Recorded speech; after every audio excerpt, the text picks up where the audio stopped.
What's up, everyone? Thank you for joining us. We got Lex Vance live on the channel. What's going on, Skid?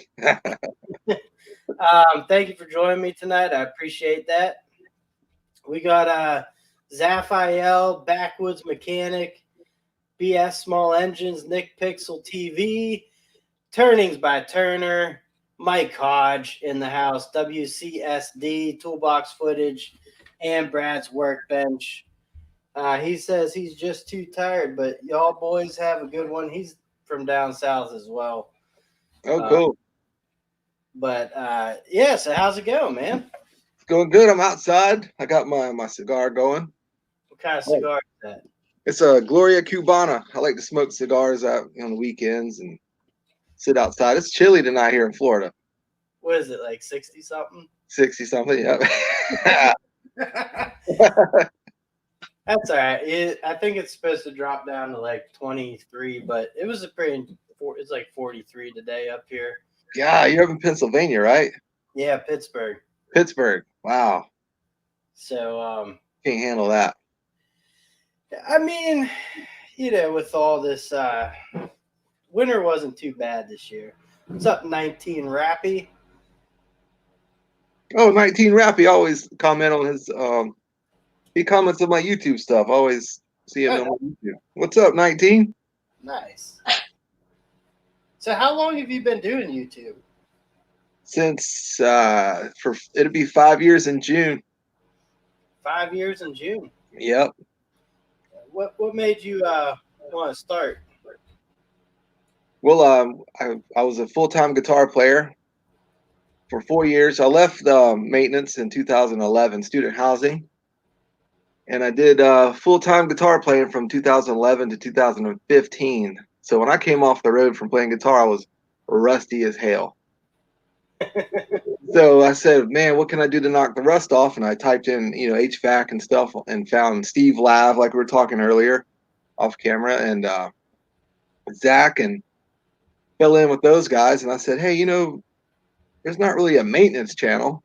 Why don't I start a maintenance channel? And so I talked with Steve Lav and Zach, and they're like, dude, go for it. Don't be scared. I was scared. I read all their hater comments. I don't want people doing that to me. There you are. Oh, what's up, man? What's up, Skid? What's going on? What's going on, guys? How's it going? Oh, it's going. How we doing? Just we're learning how Lex here. Yeah, I was listening. Don't let me interrupt. Yeah, that's how I got in. I just said, man, there's not really a maintenance channel. There are all these HVAC channels. So when I came off the road, I was watching Zach and Steve Lav just knocking the rust off because I'd forgotten everything, and I was used to R22, never did a 410A. So I was learning all that and jumped on Google Plus with them, met those guys, got in with them. Back when they had, under 10,000 subscribers, they just started YouTube as well. So that's how I got in. I said, man, there's no maintenance channels. Why don't I start a maintenance channel? And that's it. The rest is history. Yeah.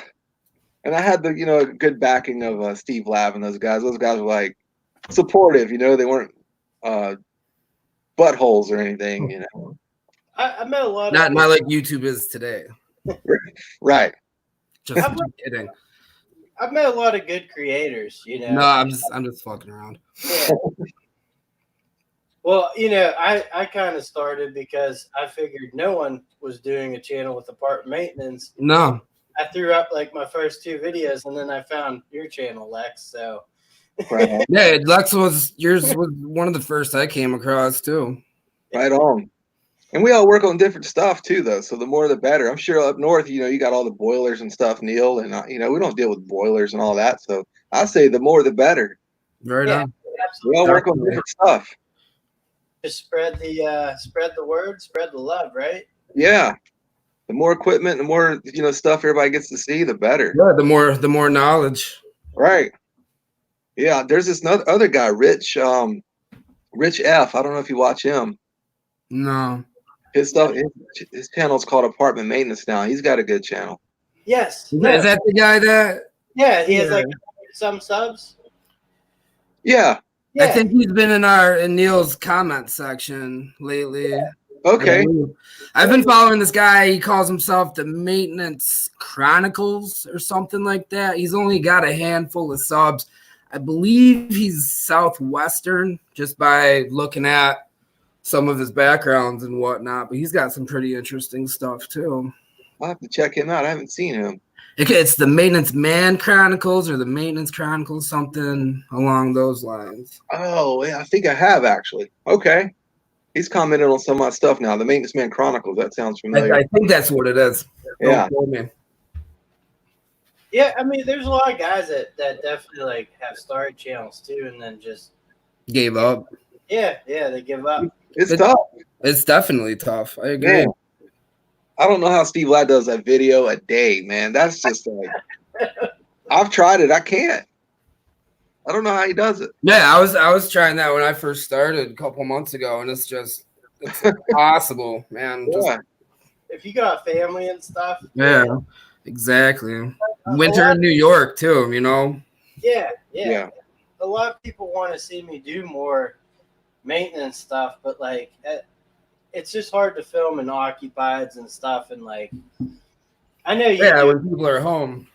you know, I kind of want to get the job done and Yeah. Get on to the next job. I try to make sure they're not home as well. Sometimes they are though.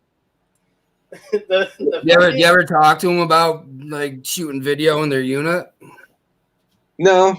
just do it. Just Yeah. do it? Yep. Turn it on.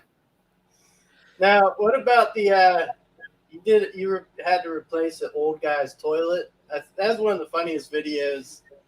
Yeah, that was one of our. That guy was crazy. And it was like the second toilet he's cracked. I mean, he was really overweight, and we kept telling him to quit leaning back on it. He would lean back on that toilet tank and snap it at the bolts every time, and not say anything. He would just let it flood the apartment and then flood his neighbors. Nightmare, man. But Jesus. we got rid of him. He got evicted. Good. Yeah. Got tired of that guy, man. I bet, man. What about the old guy with the saggy, you know? Did you have to replace the toilet, make it like He was dropping his nuts in the water. We were talking yeah. about that. That's right. Man, I forgot about that one. Yeah. He needed a higher one. Yep. So he had I think it was one of those. What is it? I've never heard of that before, but it makes complete sense that eventually gravity takes over, you know? Right. The little ball bag was taking a dip. We had to get him a higher one or whatever it is. Water. do a few Show shout a little spot for him to rest on or something. I just want to say what's up to R. Devers, Stephen Deswan. We got Justin Thornton. He's no part of maintenance, but does facilities maintenance. That's awesome. Yeah. No title. Same idea. Thank you for joining us, everyone. Max B in the house. Just talking apartment maintenance and just. Well, by the way, Lex, I would like to see a few more tool videos. Really? Okay. Did I get that a lot? I mean, like I've gone through your bag. I think you got that Klein bag. The Klein backpack. I've seen that video too. Yeah, that's like the last tool video I think I saw from you. But yeah, I can do that. That's a lot of people are interested in that. I'm interested in it too. That's why like a lot of my content revolves around tools and tool bags and like that. I haven't spanned into the actual like work aspects of it yet, but yeah. Like don't change your channel at all. I'm just saying nobody's saying that at all. Oh yeah. Tool video a year. I'm always interested to see what other techs carry on a daily basis. You know, what kind of power tools are you running, etc. A lot. I believe it though.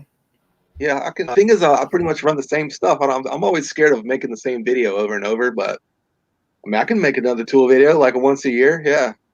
Yeah, people. I think people just what like even if you add a screwdriver, people be like, "Whoa," you know, like 20 people go out and buy it and go broke, man. That's it. But it's hard keeping up. It is. It is. It's new stuff every year. Yeah. We have a question in the chats. This guy, R. Devers, he bought a Snap-on tool bag It's got 2 Velcro straps on either end. What is the purpose? Well, it's snap-on, so I'm not sure. Usually, like if it's a tool thing, it'd be for like a level or something. I was gonna say like longer handled tools, levels, hammers, maybe. I don't know. I'd have to see it. Yeah, that's a tough one. I didn't know Snap-on was into tool bags. Yeah. I don't buy It's gotta be an snap-on. expensive bag. I'll take out a mortgage. How is that Klein backpack? Do you still use that?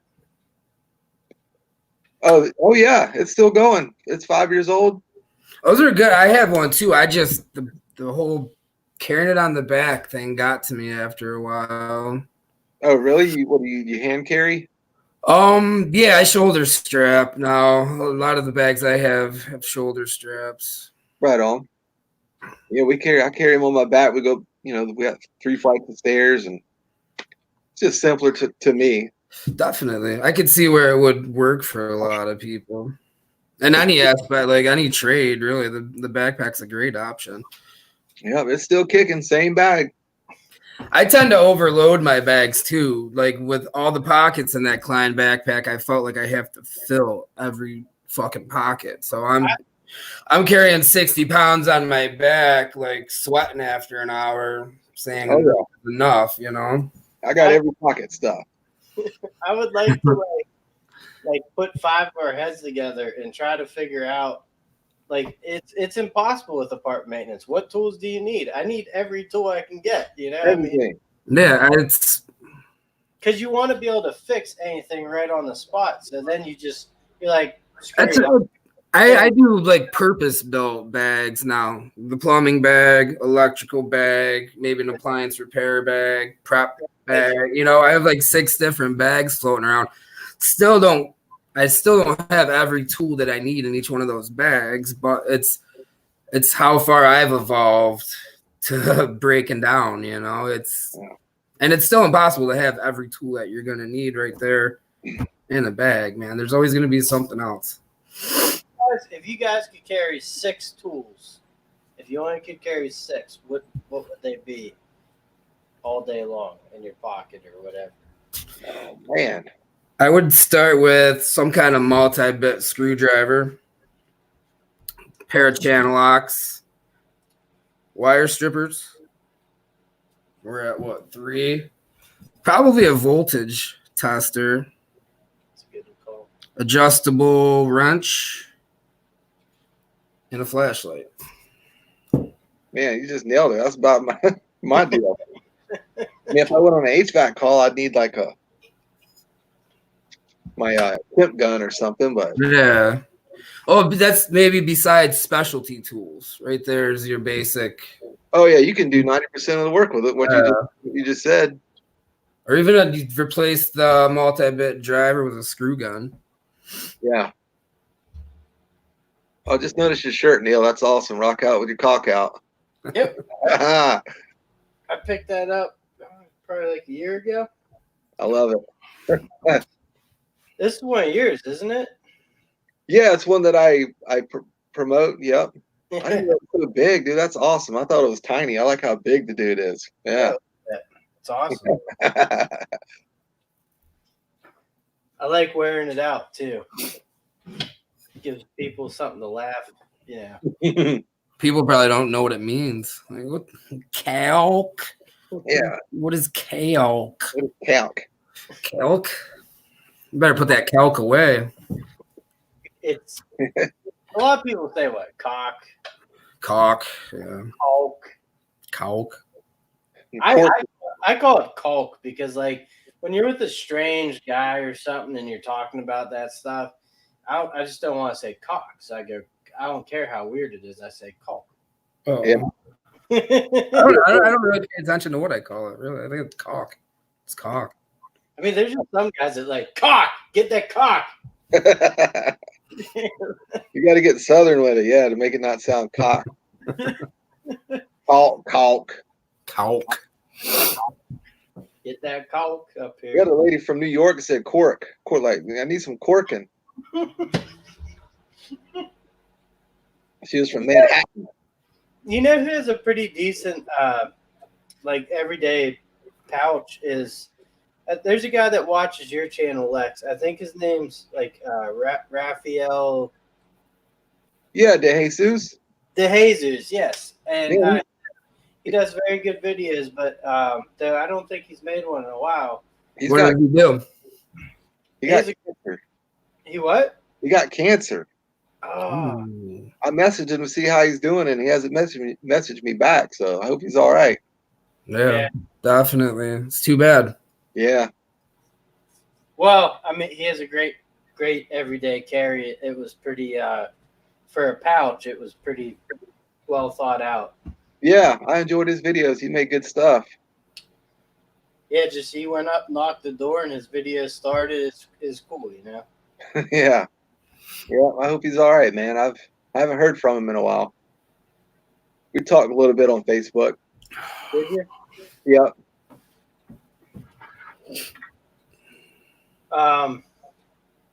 Well, getting back. So, oh man, we got Dewey did it. Should be hopping on soon. I didn't check the. He said he was caught in traffic. He was running late.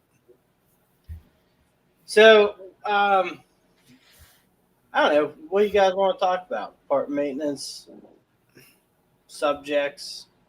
No, whatever. I'm game for. I gotta grab another beer though. Hang on. Yeah, just whatever we see in the chat, apartment maintenance. One of the smartest things I ever did was assemble a dedicated plumbing toolbox for install repair. Yeah, I mean, at work, I'm like tradesman assembly. I kind of have like, I think 4 bags. One's for plumbing, one's for electrical, one's for general, and one's for working on boilers. And then I kind of can, now I'm at the point where I actually pretty much know what I need for each job, so I could throw it in a bag and go. You talk about like purpose built. Yeah. Loadout. I think it's the best way. Instead of just having one conglomerate and then maybe one bag that you carry every day and chucking tools into that bag, just keep them all set up and just go and grab. That, or maybe I just bought too many stupid tools. That's right. That's right, sir. I got like 50 bags floating around because I'm on the never-ending search for the quintessential maintenance everyday carry bag. Dude, I've got tools I bought 10 years ago still in the package, man. I needed them at the time. I remember I still want to get those are they Schwagging or whatever those? Yeah, those spin swages. Yeah. Yeah. Spin swages, dude. They're awesome. I mean, HVAC though. Yeah, they're more for HVAC. They don't work on the plumbing copper. Just soft drawn. Damn, that sucks. I know. That's what I said. I took one out and put it in a 3/4 plumbing one, and it doesn't fit. It says no. Yeah. It just goes right into it. It doesn't swage it at all. All right, Noah Lytle. We'll catch you later, man. What's up, Mika Hill? Thanks for joining us. Yeah, you guys, do you both do HVAC? I know, Lex, you do a lot of HVAC. And actually, I might order one of those that light thing that you put in the AC units for Oh yeah, the smoke. Yeah, just for my house because I have a dog and stuff. I think it would help with that. Yeah, cool. It has good reviews and all that. I've never heard of one until my coworker Hunter came like a month or two ago. He used to do HVAC full time and showed me that. I said, "Oh, that's pretty cool." So figured I'd film it and put the knowledge out there. Heck yeah. Yeah, so that thing's pretty cool. I think it was a UV light it uses. Right, yeah. I guess it just, I don't know. How does that work then? Just kills the...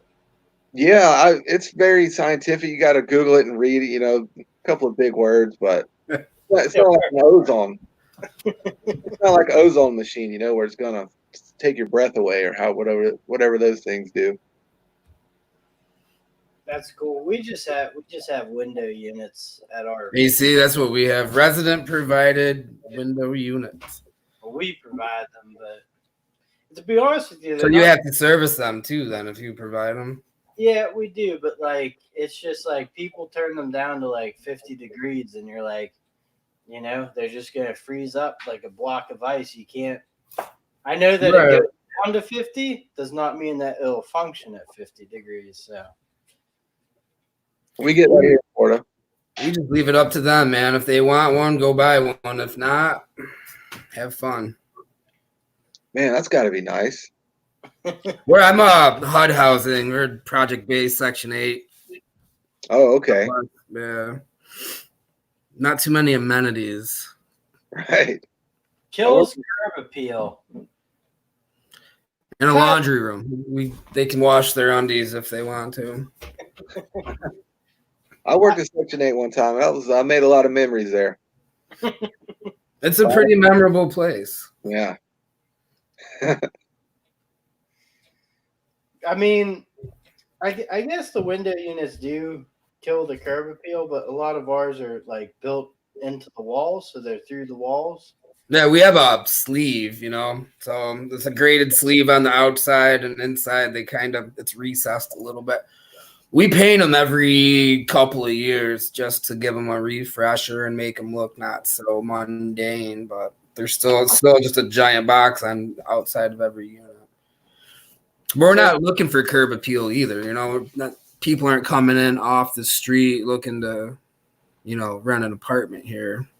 Well, I'll be honest, you throw down some nice flooring, granite countertops, nice kitchen cabinets, some tile in the bathroom, and they like I don't know. It like people just that's all they want.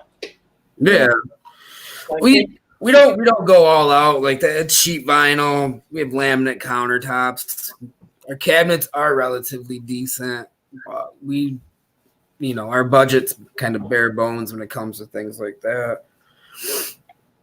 We're not looking for cosmetic appeal. We're just trying to provide housing for the least amount possible, I guess. What do y'all do for heat? Y'all Baseboard, electric baseboard. Okay. So Every room has its own thermostat. They're super easy to service. So y'all don't need AC and stuff up north up there. Not a lot. We get decent, not decent, but our summers can get pretty warm. They're hit or miss. It's not consistent heat. We're not running it like you guys are down there, but for the maybe 4 weeks out of the year. I was gonna say June to late August, we might hit 95 times, 10 times. Oh wow! So that sounds like our winter down here. Y'all summer's like our winter. Damn. I was out plowing earlier today. We got a fresh 2 inches last night or this morning. Yeah. Couldn't do that. I love it, man. Something about it. I will say when I have days where I gotta do snow removal, I don't mind it because the office just doesn't bother me. But also some days that really screws me over. So. Yeah. It depends on how much we get. I mean, we per capita, apparently Rochester gets the most snow in the nation. So we'll get those storms 16 inches, 18 inches over the course of, overnight into the next day. We get hit pretty hard sometimes. And it'll just shut everything right down. We're not even taking service calls at that moment. Everything gets put on hold. Hey, turning by Turner. I'm in Tallahassee, Florida. So I had to answer one of those chats. How do you answer the chat? Do that. That's fine. Yeah, there you go. All right. Yeah, I don't want to interrupt. Yeah, that's fine. Where are you from? Turnings? Flossin Lawn Care, what's going on? I think he's another apartment maintenance feller. Yeah, I recognize him from my YouTube channel. Yeah, I think I might have picked him up thanks to you. So. Oh, right on. Thank you. Yeah. It's been happening more often too. Whatever happened to Jeff, the maintenance man? Anybody ever see him?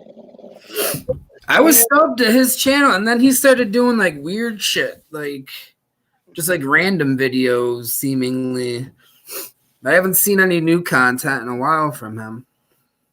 I think he got bumped up to, supervisor or something, and he couldn't make them anymore. He wasn't running orders.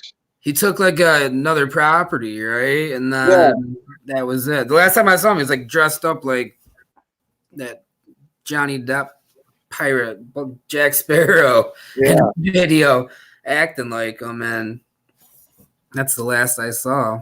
Yeah, I haven't seen any of his stuff in a while. Bearded CB, yeah. It's about 65 here in Florida, and I'm freezing. 65. He's 75 with a hunting park and his 50, and he has a t-shirt. What's up, old school repair shop? Yeah, man. So, y'all go on call? Oh yeah. God, dude, this would be a dream job if we didn't have to go on call. Yeah. It'd be a dream job. I'd love it. I mean, I love it. I like it, but I would really like it if we didn't have on call. Yeah, it's just that the thorn in your side. I do every other week. I've split it with a tech, so that's tough. Kind of have to schedule things around it, Yep. Put your life on hold. Yeah, but other than that, it's not that bad of a deal. Yeah, I mean, I wish I didn't have to do on call either, but I don't get called out. It's just the prospect of getting a call, though. You have a certain amount of time you have to respond to your property to. It's not like you can go a few hours down the highway and watch a game or some shit. You got to be able to respond. Right. And that's what gets to me. It's not so much the getting a call; it's the prospect that happen. That's it. You nailed it. I always have a hard time explaining it. That's it. Yeah. Just the whole you might get a call, so you can't do anything. You can't do anything. It's the possibility exists. There's a property that my company kept. They own it, but I don't really deal with it. But I do go up there and lay floors and stuff sometimes for them. But they kept putting me like I'd have to do on call because they just ran out of people to actually work it. And I mean, the place is like a dump. I'd get called up every weekend, but it's very far away from me. Like the properties that I'm usually on call for, I'm 15 minutes away from all of them. So that prospect of a call, yes, it sucks. It's in the back of your mind, but at the same time, 15 minutes ain't too bad for me. You know what I mean? No, I'm just saying, what if you wanted to go a half hour away, 45 minutes away? They'll have to wait. But this one property I had to go to, the one call I got was some guy's toilet line burst, and the shutoff right at the toilet line was didn't work. And the shutoff for the building's in a locked room. It took me an hour and a half to get out there with the water just running. So I had to get out there, shut the water down, replace the cutoff on the toilet, replace the supply line. I don't know where any of their crap is out there either. And then, I went to go grab a shower packet, and the guy was just like, we'll clean it up. It's no big deal. But I felt bad. But, the property is 45 minutes away. Plus, they were doing constructions. It was 2 a.m. God, nightmare. Yeah. Yeah. On film. I hate the ones. I get a lot of lockouts, man. People leaving their keys behind, losing their keys. 2 o'clock in the morning, 3 o'clock in the morning. They're all, they've been out drinking, fucking around, calling me, waking me up, man. Those are the ones I dread. Do you get for that, though? Bro, sleeping out. Because, for lockouts, we get paid $75 for a lockout fee. Nice. We don't get anything. No, we don't get anything either. They get charged to the company. We get our overtime rate. Well, Yeah. the tenants get charged $75 each time they do a lockout. What's up, Fun Graphics? Ours get 25 each time. So I mean, It's not much of an incentive to remember your keys. $75 would make them remember a little bit better, I think. Oh yeah. Lex, you actually have like the fobs, right, or something like that. We did when I worked in student housing. We got regular quick set keys now. Yeah, I work in conventional now. What's going on, Dewey? Did it? What's up, y'all? What's Going up? on, Dewey? Self joining in with Lex Vance and Tradesman Essentials here. Yeah, I was listening the whole time. I was driving and all that, but there's a few things in there that I wanted to mention that y'all mentioned prior. Shoot. Y'all was talking about window units. Have you seen that window unit that they basically like cut a 2 or 3 inch slit in the middle, and you can drop your window down about an inch off of it? I No. have to share that with y'all. It's pretty neat setup. I think it's on what's that? It's a website where people can donate money for a invention that they've Kickstarter? got. Kickstart. Yeah, it's Kickstarter. So they've got it on there, but I saw it and I was like, for the properties that have that, I mean, if you decrease, what's it said, at about a foot off the bottom of the windowsill, decrease that down, that'll help out with the keeping it warm and all that.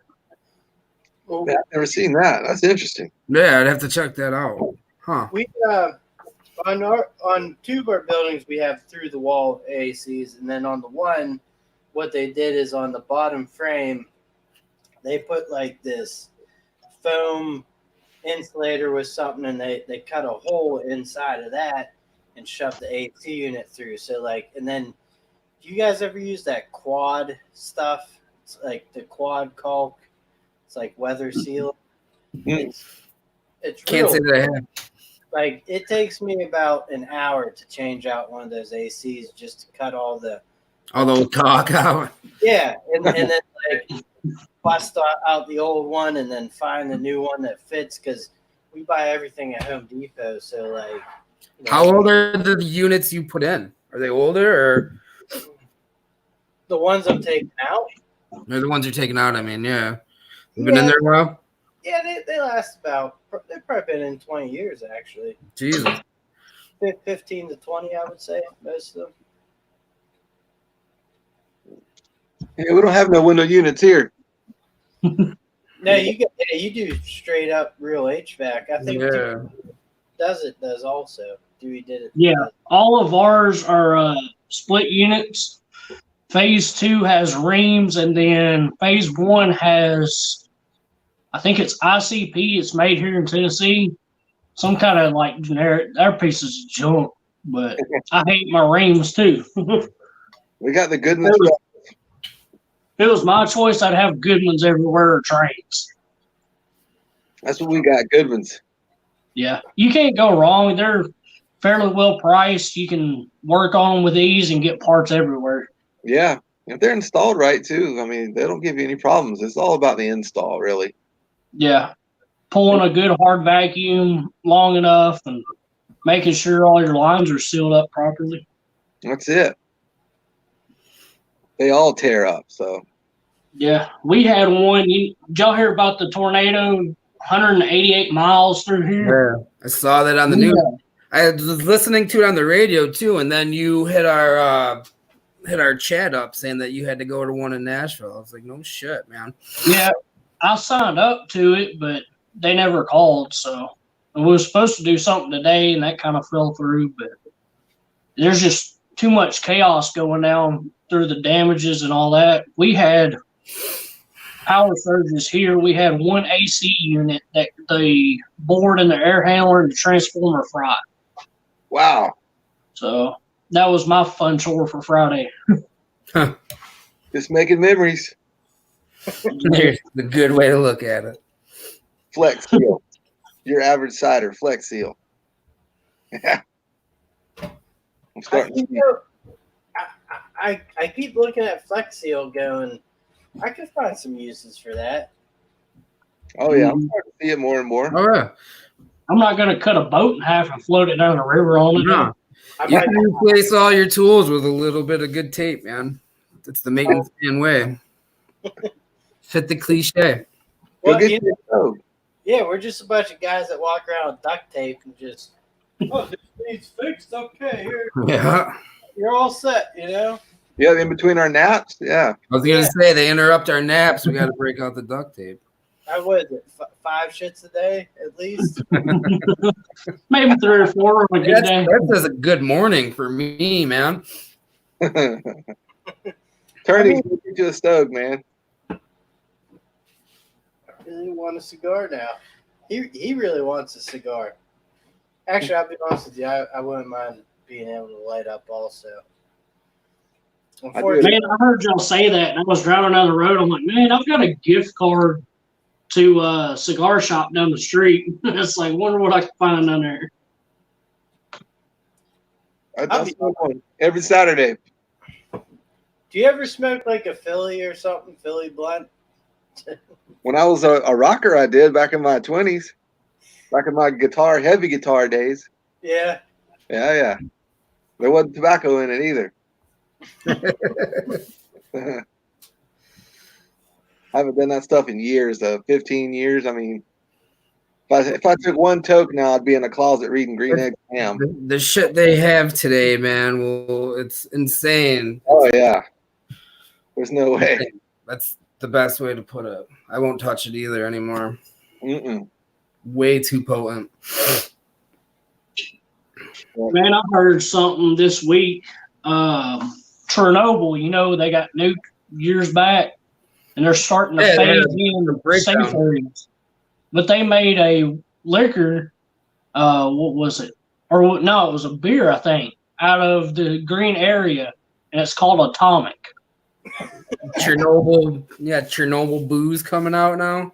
There's right. Right? Oh, Jesus. Right? It's probably just a marketing scheme.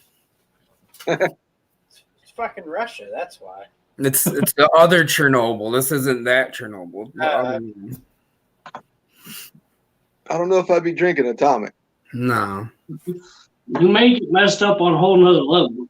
I don't need another tail. So, truth be told, I'd probably smoke something that's called that. The Atomic. Those DeWalt Atomics smoke pretty well. Well, I think in the extreme too, or I just got rid of all mine. I sold them all. you know, I bought into these because of you. Yeah, that's how I am with tools, though, man. I don't care for them. I don't That- like the. I got the screwdriver was my main. I wanted that screwdriver because I have an obsession with those screwdrivers, but that one just it putters, man. It's so weak. Yeah. It's not like the Hilti. And they go through batteries super quick for brushless tools. Yeah, it's the Walt. Yeah, get rid of them.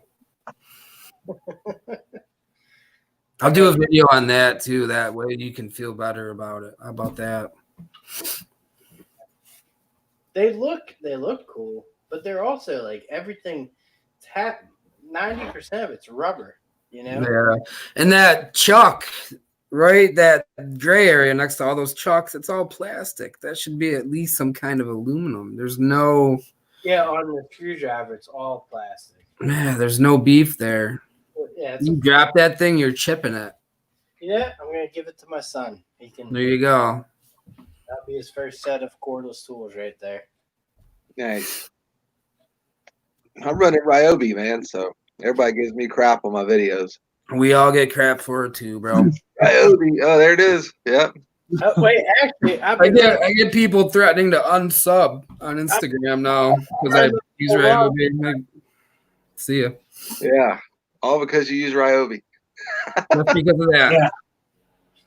I did a video that said a YouTube video. It was just titled "Ryobi sucks," but it was actually saying how freaking good they have been to me. You know. Oh, yeah. But to be honest with you, like for the first, I don't know, I don't know how long that video has been out, but I didn't get a thumbs down till like 9 months. And people didn't even watch it. They just, oh, this guy, oh, he's full of shit. That was my thumbs down. I was fucking with you. That's cool. I'm all right with it. I earned those thumbs downs. Oh yeah, I like mine. Somebody's hitting me right out of the gate too. I'm talking like 10 minutes in, I'm getting the thumbs down. And you watch one of your videos and you're like, what do you disagree with? But right, Yeah. it's just whatever. Yeah, it's part of it. It's YouTube, you know. I love it. Gonna have trolls and haters. Oh yeah, it means you're doing something right. Right, yeah. If you're pissing somebody off that easily, then hey, Yeah. more Something power to you. Well, I noticed they don't have any videos though. It's like, where's your video at then? You know, Right? where's your channel? Try to tear someone else's building down. Why don't you go try building your own building? they come in, they're like, you did that all wrong. Well, first of all, I had a guy, I had a video on pliers. It's like a 4-minute video of just like different opinions on a few different pliers. He goes, you don't even know how to use these tools. This is ridiculous. And I just said, thanks for watching. Yeah. I don't give them the time of day. That's what they want. People tell me I hold stuff wrong all the time. Does Okay. it really bother you that much, though? Oh yeah, yeah. You're holding it wrong. Like, It's really? like, I don't have the issue. You do. Right? Come on. Reread it. It's wonderful that like people feel the need to point that out. Well, I don't know if y'all are on any of the maintenance pages on Facebook, but I'll post it on there something. And one of the guys come back. Actually, there was quite a few of them said just Cobalt sucks. I tend to stay away from junk. like Facebook comment sections. I think are worse than YouTube. I don't really mess around with Facebook that often, man. It just people get uglier there to me for some reason. I'm in on those Facebook groups, Dewey. All of them. Yep. But one dude's just like, man, they feel like plastic. I'm like, okay, what do you think they're made of? They're pretty much plastic. How Yeah, can it feel have you tried cheap? them? Have you run any Cobalt tools? You know, I mean, He's like, oh, my buddy had one, and it was just junk. They don't perform worth a crap. And I'm like, okay, so what do you use? Well, here's the thing. So, like, people will say, "Oh, DeWalt," they'll pick it up. Or like YouTubers, they'll be like, "Look at all this rubber overmolding. It's terrible. It looks like a transformer." And then they'll pick up like a Ryobi, and they'll be like, "Well, this is a bad example, but like your Cobalt has pretty minimum rubber overmolding. It looks pretty good." Yeah. And they'll be like, "Oh, it's all plastic. It's cheap stuff." It's like, well, what way are you going here, buddy? I like Cobalt. I got some Cobalt stuff. they're solid tools. You can't just because they're inexpensive in a Lowe's like house brand doesn't mean they're junk by any means. You know, Take care of it, it'll last. You got to take care of it. Don't Right. throw it I mean, when it's your own what you're money, doing with it. like the dude said, oh, I guess you got a Lowe's company credit card or something. I'm like, no, bought all this with my own darn money. But Yeah. Even if you did use a Lowe's credit card, what's the difference? Who cares? At the end of the day, who cares? Yeah. All right. So I have a picky. question for you. If you guys ever left apartment maintenance, what career field would you go into? Would it be another trade or something? Porn. No. Wait. From your skills from apartment maintenance, Yeah. maybe do you fuck a lot? Knock, of time? knock, knock. That's a porn video waiting to happen right there. A million of them have probably been made from the maintenance guy Oh yeah. knocking I at the door. always wonder if they knocked out the work order when they got done. Ron Jeremy was Toilet's still clogged, huh? Just gotta got. unclog them pipes. I'd probably go in the HVAC though, Neil, or the music business. all right. Back in the music business, but it's either feast or famine there. So I don't know. I'd probably do HVAC. Yeah, music's tough, man. Yeah.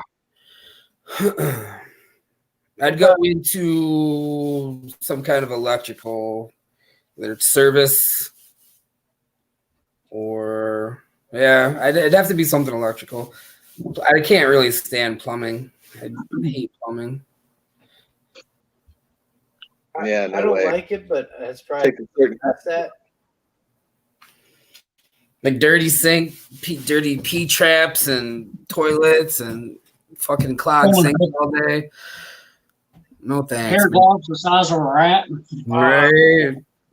Yeah. I pulled them out the side. I mean, they're just. I pulled like a 3-footer out on Thursday out of this one, and the smell that comes off of them. Oh my gosh! Oh yeah. Well, Well, A rotten egg. if they have a trash can in the bathroom, I put it right in there. Just Oh, yeah. I'll leave it floating in the toilet too sometimes. Just here you go. If you want that back, it's chilling. I used to flush them down the toilet until one time I did that and it got the toilet got clogged. Then I There's felt like, something else back there. and not only did it get clogged, but like I had to like pull the toilet and snake it, down the. Holy cow. Jesus Christ. Yeah, Squid. Solid. there was obviously some other issues in there, but Couple toothbrushes. Poker chips. Kid toys. Hairbrush. You never know. Q-tips. electric all the way. If I was going to get out of industrial maintenance. Or just a general handyman job. And if I was gonna quit where I am right now, I'd have to be doing my own thing. Yeah, I'm set up pretty well where I'm at now. So I don't think I'd take a job working for another dude. I'd have to just do me. Yeah.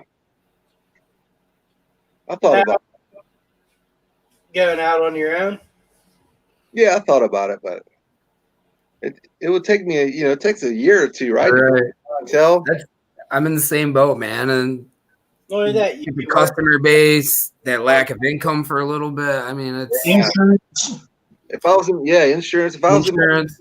if I was single in my 20s, of course, but It's a no-brainer. yeah, Definitely. married with kids, if that Married. phone's ringing, you're not making money. 401k. Yeah. Yeah, just the lack of income right off the bat. It's not guaranteed. Right now, I have that, Yeah. So Yeah, like if I wanted to start a handyman business right now, I would have to do my projects like after work or weekends. yeah, But at the same time, that's not good for the customer either, because you kind of have to build up your base while keeping the 9-to-5 job, 8 to 4:30, whatever the hell it is, and then slowly, gradually move away from the maintenance position. Yeah. Until you have like solid work lined up for the next few months, to keep you going. But that'd be hard to juggle while still doing the 8 to 4:30 job right now. Well, I think there's some companies out there that are paying apartment maintenance techs better. Yeah. It's hit or miss around here, man. Techs don't get paid anything close to what they're worth. I mean, there are some places that will, of course, but if you look on like a job board or Craigslist or even Facebook, the pay is not there. That drives me crazy. I always bring attention to that too in my YouTube, my blogs.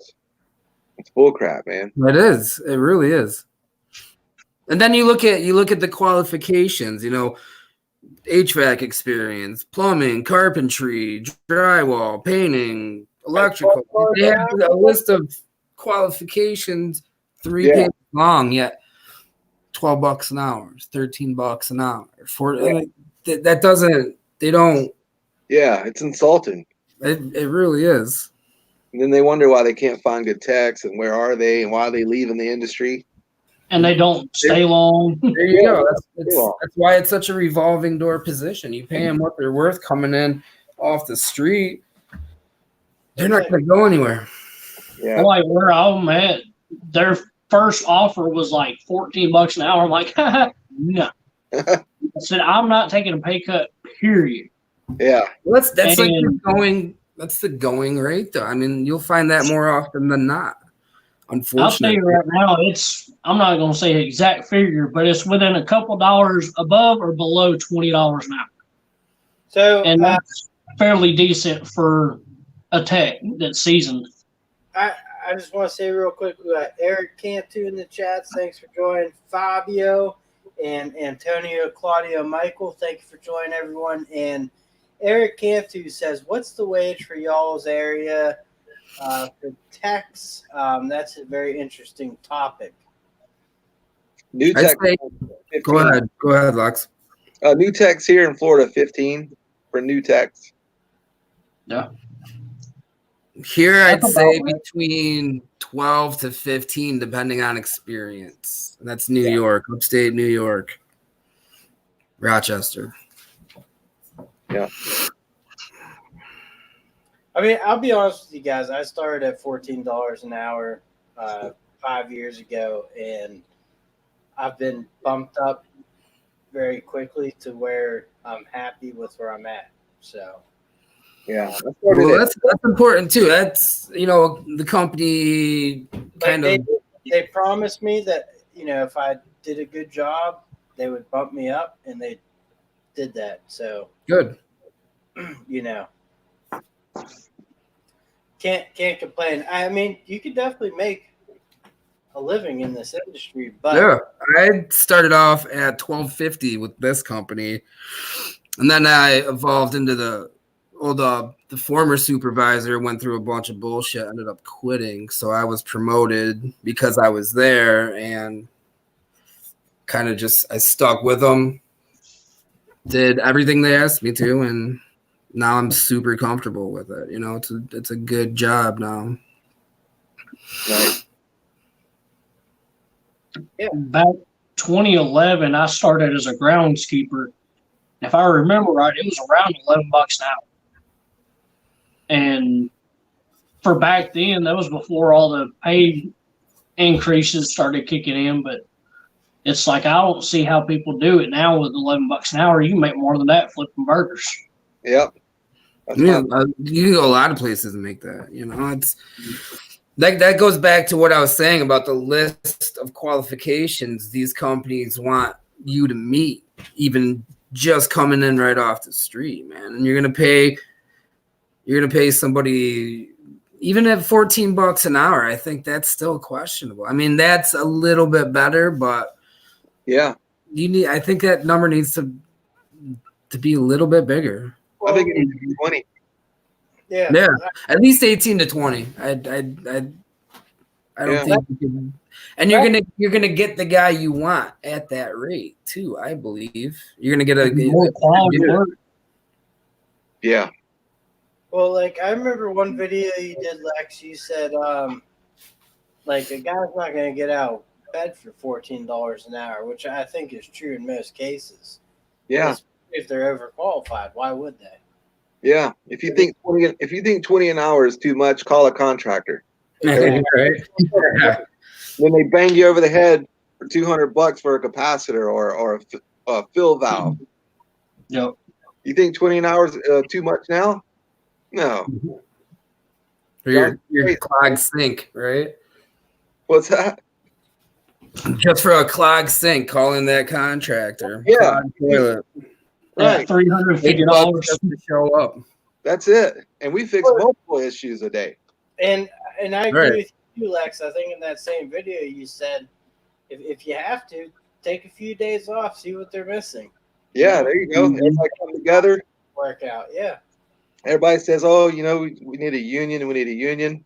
I mean, No. maybe so, but you don't need a union to come together and just, hey, Right. good luck with all this. No, just use your head. Yeah, we'll show you what it's like without us around here for a week. We'll be back next Monday. Good luck with that trash mound over by the dumpster. Right. Good luck with that Oh, yeah. sofa in the breezeway. You have somebody moving in a week. Oh, unit's not painted. Sorry. 'Cause, Sorry. Some of them they get arrogant up there, and you gotta spank them on the butt. I'll tell you something that really kind of irks my nerves a little at times during the busy season. Like when our ACs go out, people call and it's like you should have been there 30 minutes before the call happened. Oh yeah. I mean, it's like call an HVAC company, be a homeowner.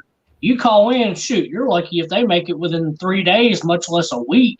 Amen. Then they got to order parts. So you're without AC for 2 weeks. That's it.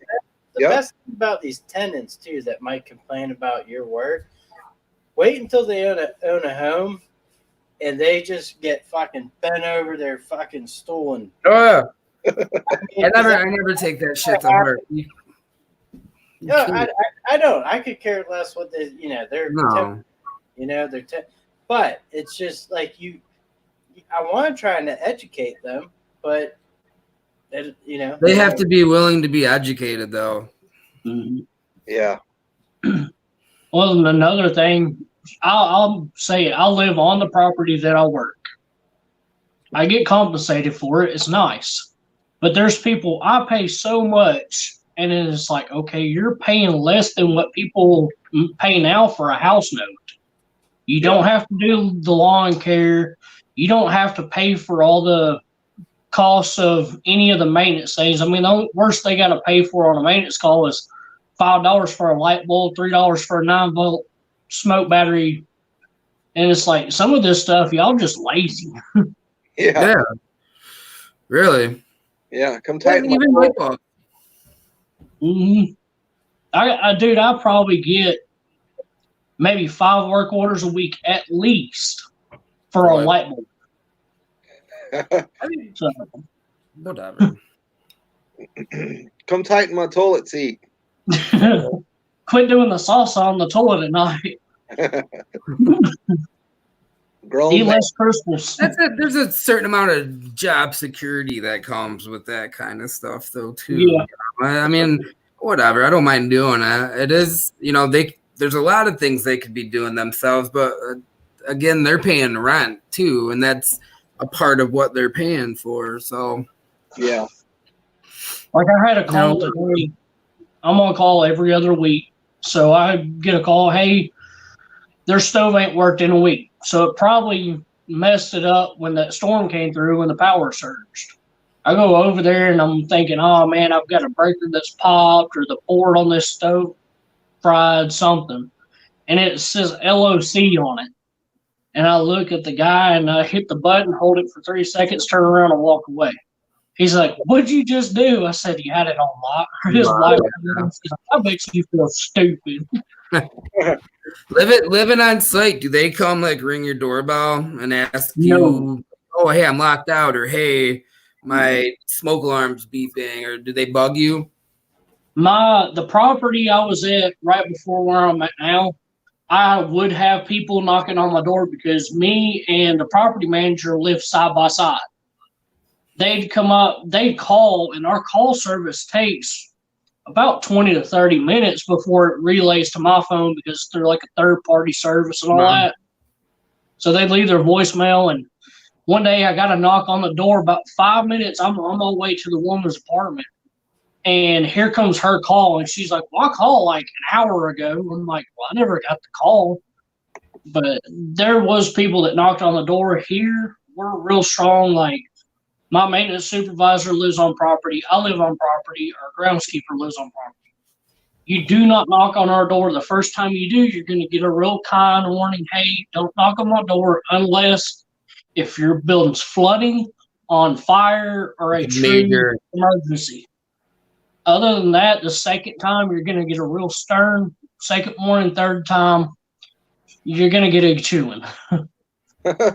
So. I'm always curious about that because I think, I don't know, I just foresee people being up your ass all the time for stuff, being right there, but maybe some of them have a certain amount of respect and can leave you alone and realize your time is your time. You're not on the clock.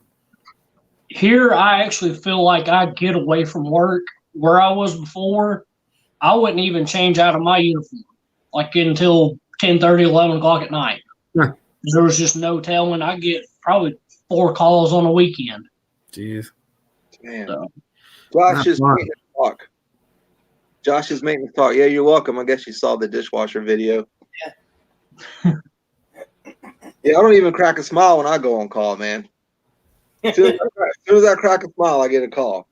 That's one of my first videos I watched you. knock on wood if you're on call. Was that the pipe that burst, the PAX, in that one. Yeah. Yeah, that was an old video. That's when I had that goofy intro. That was like the second video I watched you. What, dude? The one on the golf cart? Yeah, that was I improved that one, but the first version was really bad, really cringeworthy. Hindsight's 2020 though, bro. Oh yeah. Dude, I've enjoyed everything so far. I didn't think any of the intros were bad. Oh man. I look back on those early ones and like, but you know, if you're not embarrassed by your first launch, then you launch too late. Yeah, I'll There be you honest. go. Like the first few videos I made or watched or went back and watched, I was like, "Wow, yeah, that was terrible." Like, I was so stiff, and I'm like, yeah. I still do that. I'd still do that. Yeah, It's like retaking a video like 7 or 8 times. Like, cut yeah. out a little segment from each and make the best of all of them. Well, I have yet to edit a video. Yeah. But you still ain't satisfied with like the first couple takes. Yeah, no. Just throw it out there, see what happens. Yeah, I try to just do it in one take, and boom. Yep. Yeah. It's the best way to do it. And I don't know. I mean, there's a lot of things I do want to record at work. Do you guys have photo cells at work? Yeah, Yes.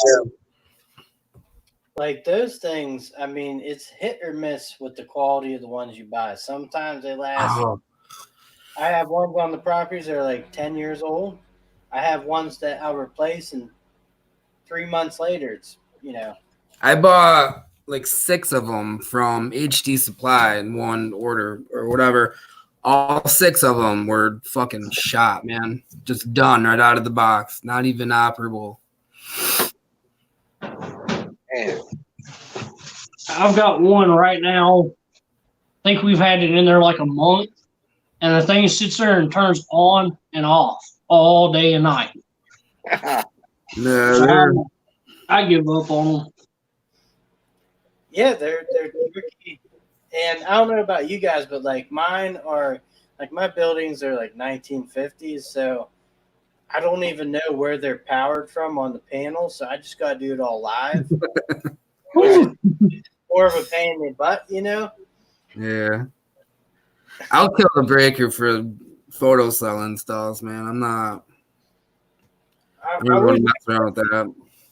yeah, I wish I could, but like I don't even I mean, know. they're up too. They're up pretty high, some of them. So I'll be on a ladder. The wind blows the wrong way, and I'm grabbing onto that hotline, man.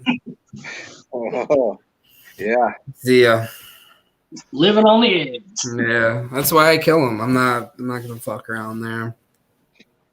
I got kids. Yeah. Well, for everyone who's watching, or I'm sure everyone knows, but 120 volt or 110 is the most common voltage for death. You would think it'd be higher, but it's not. Wow, 120? Yeah. Wow, I didn't know that. I thought it'd be the 240, 220. 240 keeps you off. 120 grabs a hold of you. Well, I think it's mostly because, there's some people doing it that might not know that they have it. It's more common too, maybe. I mean, I remember one time I was trying to get a wire nut in an attic with inside a metal box, and I got zapped like 20 times before I could actually get it, like everything together. Man. Yeah. I've gotten hit pretty hard with like things that were plugged into 110, like a dehumidifier. I remember grabbing on and unplugging a dehumidifier in one of my units, and the thing it had me for a minute. It grabbed right a hold of me. Wow. Oh, we went numb. What was your worst, Dewey? probably it was year before last. There was a AC unit. The breaker on it was somehow bypassed, and I didn't even see. All of our breakers are outside on the exterior wall right beside the conditioning unit, and they bypassed the breaker. So I'm done flip the breaker. I'm like, cool. I'm gonna just. Now, first time I grabbed a hold of that thing, it lit me up. Oh, And I was ticked. Once I got to looking and figured out how he bypassed it, I was like, why would somebody do that the way that they did? God, not mark it. At least mark it. Yeah. Not bypass it. Put something there that says it. Whew. Or take it out so somebody's a little puzzled for a minute. Yeah. What about you, Lex? You ever get hit hard? Who, me? Yeah. No, Really? no, never. I'm always check in and meter in. Yeah. I've had my keys hit one before in an oven. I will say this: you can also arc a insulated tool for sure. Yep. I've done what you got there, Dewey? What was that? This is the Southwire. What model is this? T6. I don't remember what model this one is. It's the dual voltage, waterproof, built-in flashlight on the back. I finally got the darn thing to work again. But It's It's a got a voltage low- tester. I was trying to figure out what you had. Josh Maintenance Talk says 120 more deadly because non-qualified persons working on it. At least that's what my OSHA 40 cert taught us 2 years ago. I mean, I have a lot of people, like when I do stuff in apartments working on 120. I have a lot of guys. You gotta lock out the box and shut off the. Sometimes I can't shut off the breaker. Sometimes it's an intermittent problem where I just have to find it while it's live. I mean, I don't take, like, I'm not touching wires and stuff, but I can say, did I tell you guys about the 3-way switch kit at my work? Yeah, I think you were talking about that last live stream. Yeah, okay. Yeah.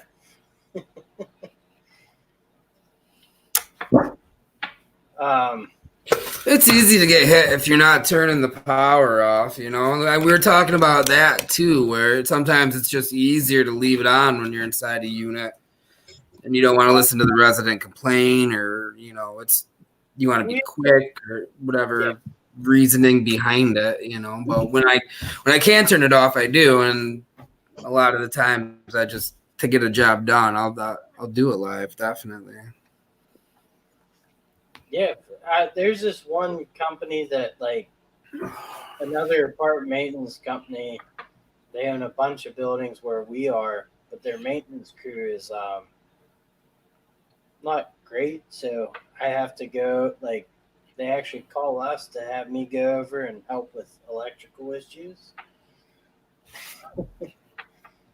And they have a maintenance crew that they don't really know what they're doing. yeah, Some man, hack-bait. they like hook up outlets and 3-way switches, and when they don't work, they call our company up and say, "Can you send Neil down?" And yeah, Start charging them the service fee there. Right? Those are the $12 an hour guys right there, probably. yeah, exactly. And like, I don't know, I have a new kid that finally they got me some help. I'm on my 7th person in 5 years. Wow. No. Crazy, man.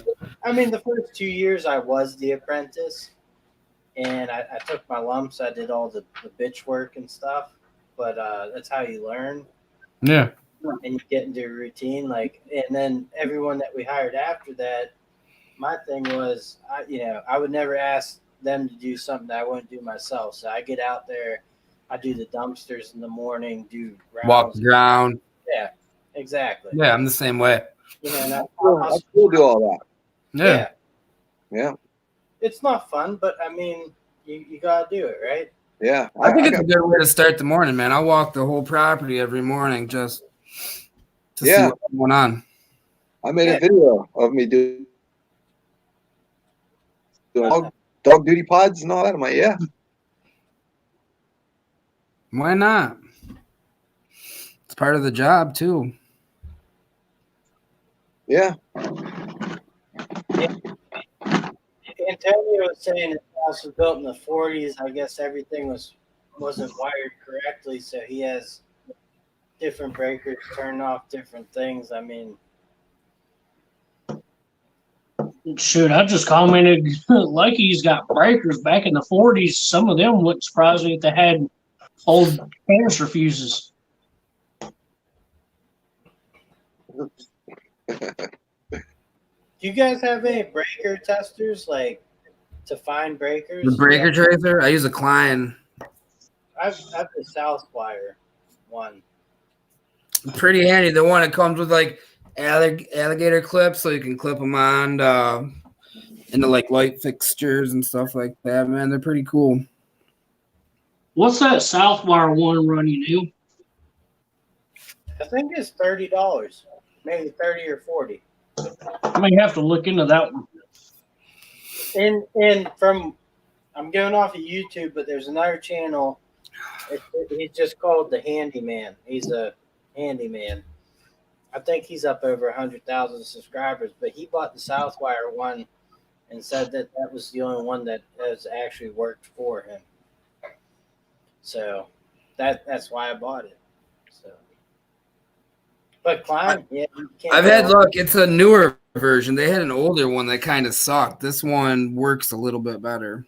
It's more accurate. I probably wouldn't buy a commercial electric one, but they do No, you want something a little higher quality just for accuracy's sake. Yeah, absolutely. Get a So lot of like what's the- false readings on them. Is that the one where you kind of hook it into the breaker and you can? It's like a little. It's got, line running it's got like a along? digital probe on it, and it beeps as you're. It's got like a GFI outlet tester that you plug into like an outlet, and then you go to your panel box and you just go up and down your breakers, and it'll start beeping rapidly on the breaker that circuit's tied into. Now, I think you're supposed to go over it like 3 or 4 times. Yeah, you want to go up and down a few times. You want to like go right off the bat with it. You want to give it a few shots. It's a pretty cool, pretty handy little tool. We called out an electric company for one. The short was in the middle of the wall, and we couldn't find it. It's like we don't have the equipment to do all this, so they came out and had this big old briefcase with some kind of like infrared thing that they could sit there and follow it with a camera. Yeah, there's some pretty high tech gear out there that'll help you find shorts like that. Turnings by Turner said, do any of you guys use thermal imaging gun to look at breakers or anything else? No. Never had to. Yeah.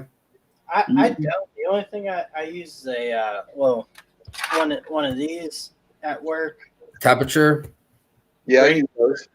When people say, my heat's not working, and Here's proof. you shoot their room and it's like 76 degrees, and you're like, put on some clothes and close some windows. You can show them the temperature too. You can show them that reading for a little more solid. We have one old lady that, first of all, she saw one of our buildings being built, and then she moved into it. That's how. And I go in with the temp gun. Well, I don't even take it in anymore, but I went in the one time, and she's like, that thing doesn't tell you. That thing's full of shit.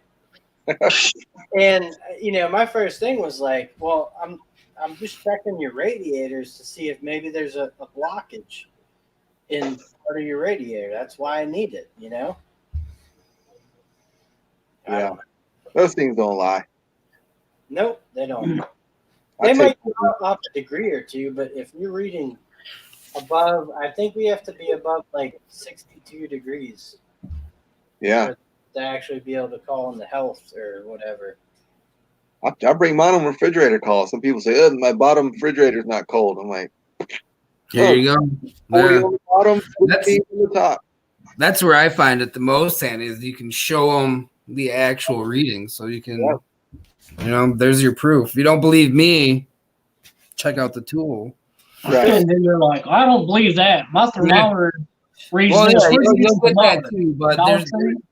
there are some people that'll take the tool's word over mine, which, every little bit helps. Well, I don't know about you guys, but most of the time when I have a fridge not working, I usually gotta take apart the freezer and defrost the The coil back there. coil. And actually, I bought the Ryobi cordless heat gun. That thing works great for that. Oh, yeah. We were using hair dryers for a while. We had a hair dryer on site, blow dryer. I mean, anything works, but like kind of like where our plugs are, you gotta remember bringing an extension cord and the gun. Yeah. I was like, for $100, I'll just Go with the heat gun. Yeah. Well, we have one now, but when I first started, it was all blow dryers. I use the veggie sprayer, hot water. Oh, do you? I don't know if you've seen my videos. Yeah, I'll just pull the refrigerator close to the sink, hot water, veggie sprayer, and I put the shot back on the drain line on the bottom. Suck up all the water. That's a good idea. 5 minutes, done. Man, the heat gun takes a little longer. I could see where hot water would get it done quicker. Yeah. Depending on what kind of day you're having. I'll take the heat gun.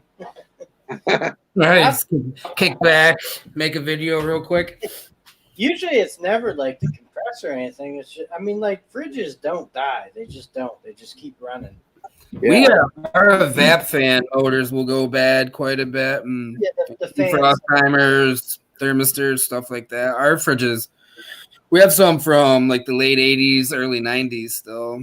We're still parting some of them out. Yeah, we have some older like it's like a radio company actually. I forget the brand, but now it's like GE or something like Ours that. are Hot Point by GE. Yeah, Hot Point. Yeah, that's what we have now. But Nah, they're inexpensive. They've been inexpensive for a while. They still are. I'm trying to think about it. But Klein gives away free tools at Tradesman Club, Dewey. I joined that tradesman club like years ago, and I never really saw the Klein Tradesman's Club. Never saw any free tools. Maybe I missed something. Right. I think I signed up a couple months ago. But to me, for the money, I'd rather buy Southwire, be able to swap it out, whatever I need to. I go either way. I go back and forth. I like Southwire. I like a lot of their stuff. I like Klein too. They're 6 in one hand, half dozen in the other. Yeah. I contacted them on this one. It was acting finicky, and it turned on and turned itself back off in like a couple seconds. And I was like, what's up with this darn thing? Ended up, the new batteries that I have, one of the batteries was bad. So it was, go figure, they're the maintenance supply house, AAA's, Macy Supply. And I put some legit energizers in it. Yeah.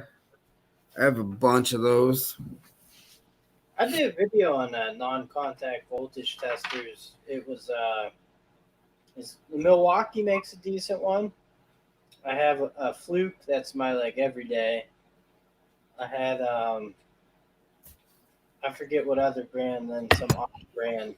I think the one brand was a Sperry. But the thing with the Sperry was you get within 5 foot of an electrical outlet. I had a Gardner Bender that was like that. Like this doesn't do fucking anything. No. I need it to be accurate. Yeah.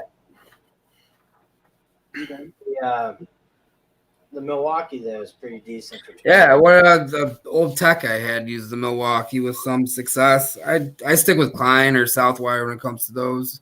I have a commercial electric one that has a sensitivity level button on it so you can raise or lower the sensitivity. That one works pretty well too for commercial electric. For it was cheap. Their stuff's not bad. Yeah, I like some of their stuff. I have a pair of their linesman pliers that have been great. Like a multi-bit screwdriver that's super comfy, nice to use. I was telling Lex he's got to hop on with Steve Lab one night, do some live streaming like this. Yeah, that'd be great, man. He doesn't really do much though. I think he turns all that stuff down. I think you could maybe pry him out for an hour. What is he another maintenance guy or So he's a plumber? Yeah, you ever watch Steve Lab? Steve Lab? No? Never checked it out. I'll have to check it out. He's good. He's hit he's over 100,000 and he does a lot of boilers and stuff. No, right on. It's cool. Funny, man. He's funny at the same time. Carries his little dog with him everywhere. Oh yeah. Oh yeah, the dude with the big transit van. Yeah, Steve Lab, he calls it the ice cream truck. He's ain't he up in Michigan or something? Boston. Dartmouth. Yeah. Oh shit, I'll have to check him out. Yep, Dartmouth, Massachusetts. Yeah, he's a good dude. His videos are funny. They really are. Like if you're in tune with a sense of humor. Yeah, how he talks to the people around him. He don't care. He just films with them right next to him. Well, when you own your own company, who gives a rip? Right. He's a good dude, and like he has some great tips and tricks and stuff. Like I've learned a few little plumbing tricks off of him, and Oh yeah, I've learned a ton from old Steve Lab. I think you've did you win one of his giveaways? No, but I'm always in them. I never win them though. He does some good giveaways too. Oh yeah. Tools and stuff. Yeah, this ain't no Taj Mahal, mama. Oh, that's great. I love that line. He has all kind of good one-liners. Yeah, he's hilarious, and like Give it a little Gundy.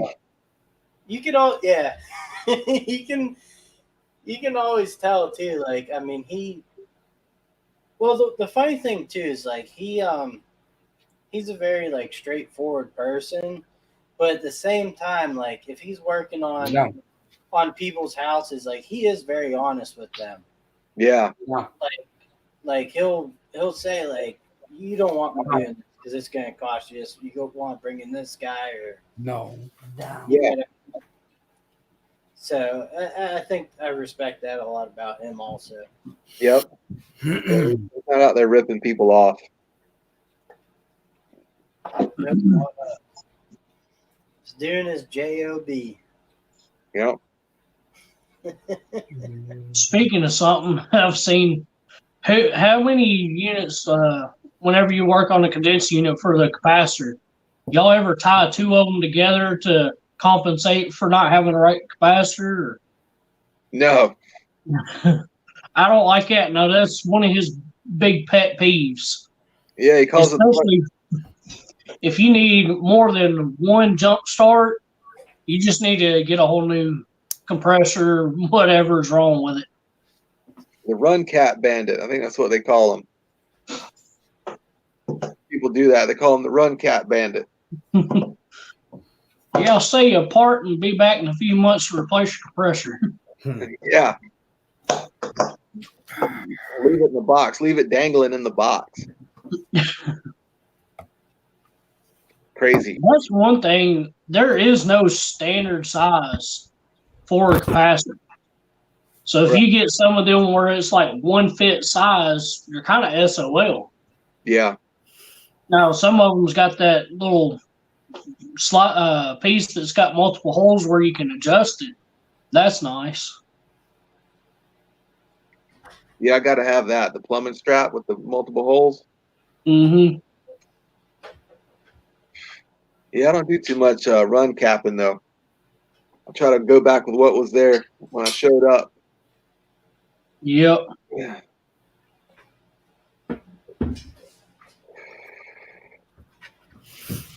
So, Lex, you played in a band. What was was one of the coolest, or what was the coolest venue you ever played in? We went to South Dakota. South Dakota. Yeah, the bike fest. What was that? Burgess. Sturgis. Yeah, Sturgis. That was awesome. Ted So Nugent. you toured with your band. Yeah. Right on. Yeah, I did it full time for 4 years. What kind of music? Rock? It was Southern rock, country Southern rock. Kind of like Jason Aldean kind of music, country. Drive-by. What was your band? We were called the Tobacco Road Band. Tobacco Road Band. Yeah, we're on YouTube. We got stuff on YouTube. But I've been in all kind of bands, reggae bands, rock bands. Now, like so that was the coolest concert. I played in a band too for a little bit, but like maybe the coolest like venue with the most history. Like, have you ever played a venue where like people that you kind of admired had played there also, and like the stage kind of has that presence of the ambiance? Yeah. Like a Grand Ole Opry. Oh, I haven't done the Grand Ole Opry. That'd be sweet. But there's a place here in town called the Moon. A lot of big acts have been on. Shit, that's weird because I played one here. It's called Moon Dogs. It's a bar. It's very small, but get people like Derek Trucks, Peter Frampton, Bruce Springsteen, like a lot of guys that are doing a big concert here in town. Yeah.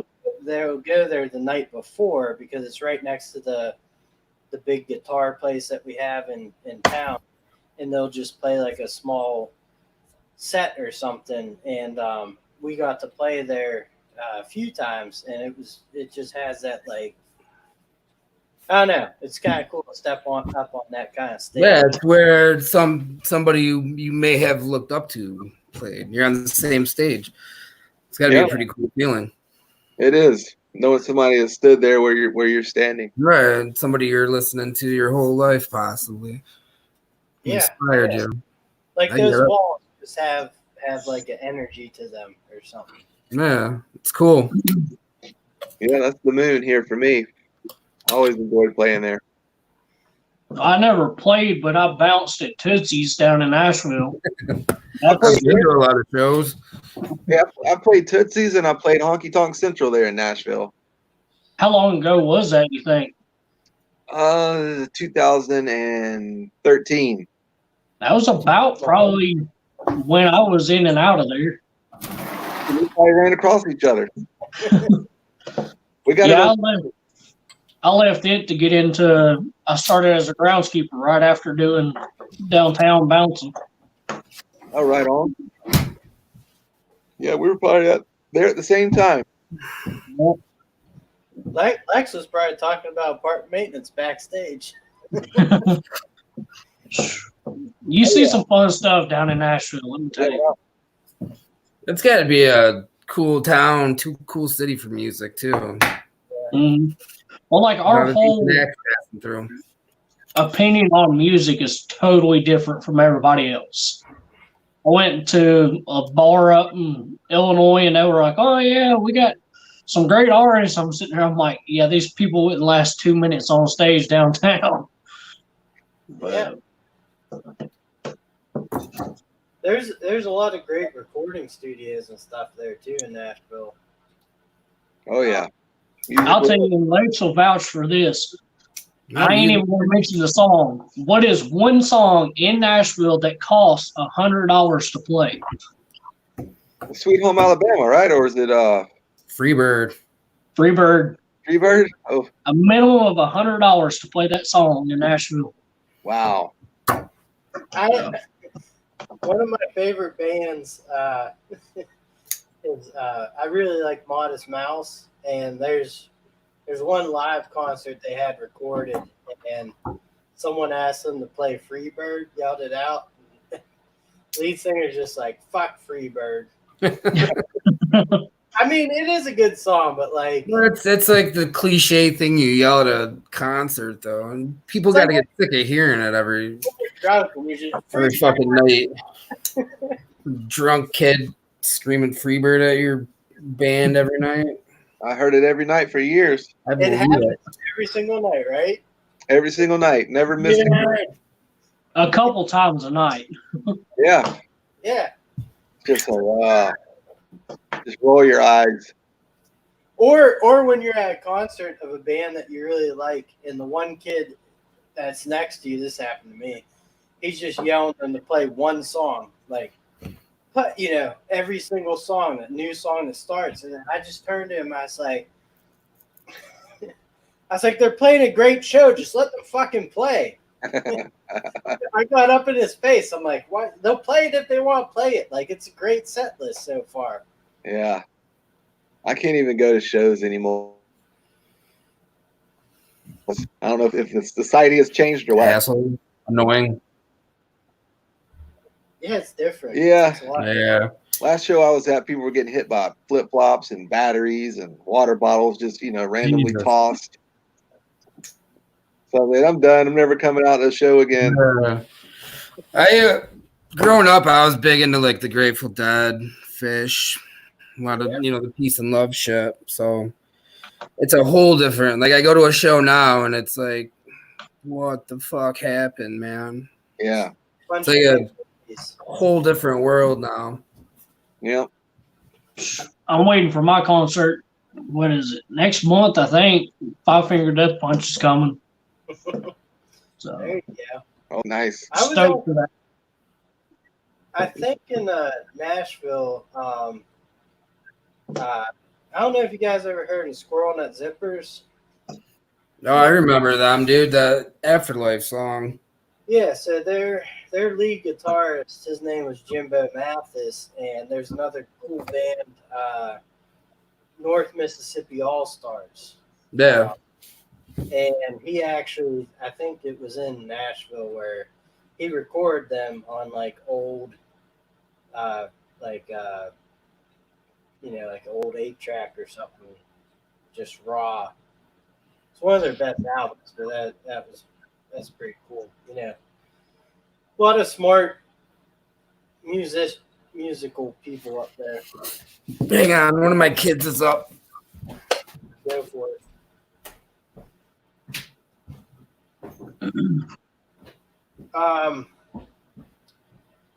So yeah, getting back into the apartment maintenance. So you just run Ryobi cordless, Lex? Yeah. I got a dual drill and a porta cable, corded drill. Just whatever I can get my hands on. I'm not really a brand guy. I don't stick with one brand. Yeah, I'm not. I think you limit yourself. I mean, obviously, if you go cordless, you want to try to stick with. Like I'm Milwaukee and Ryobi all day long because they have such a huge array of tools. So.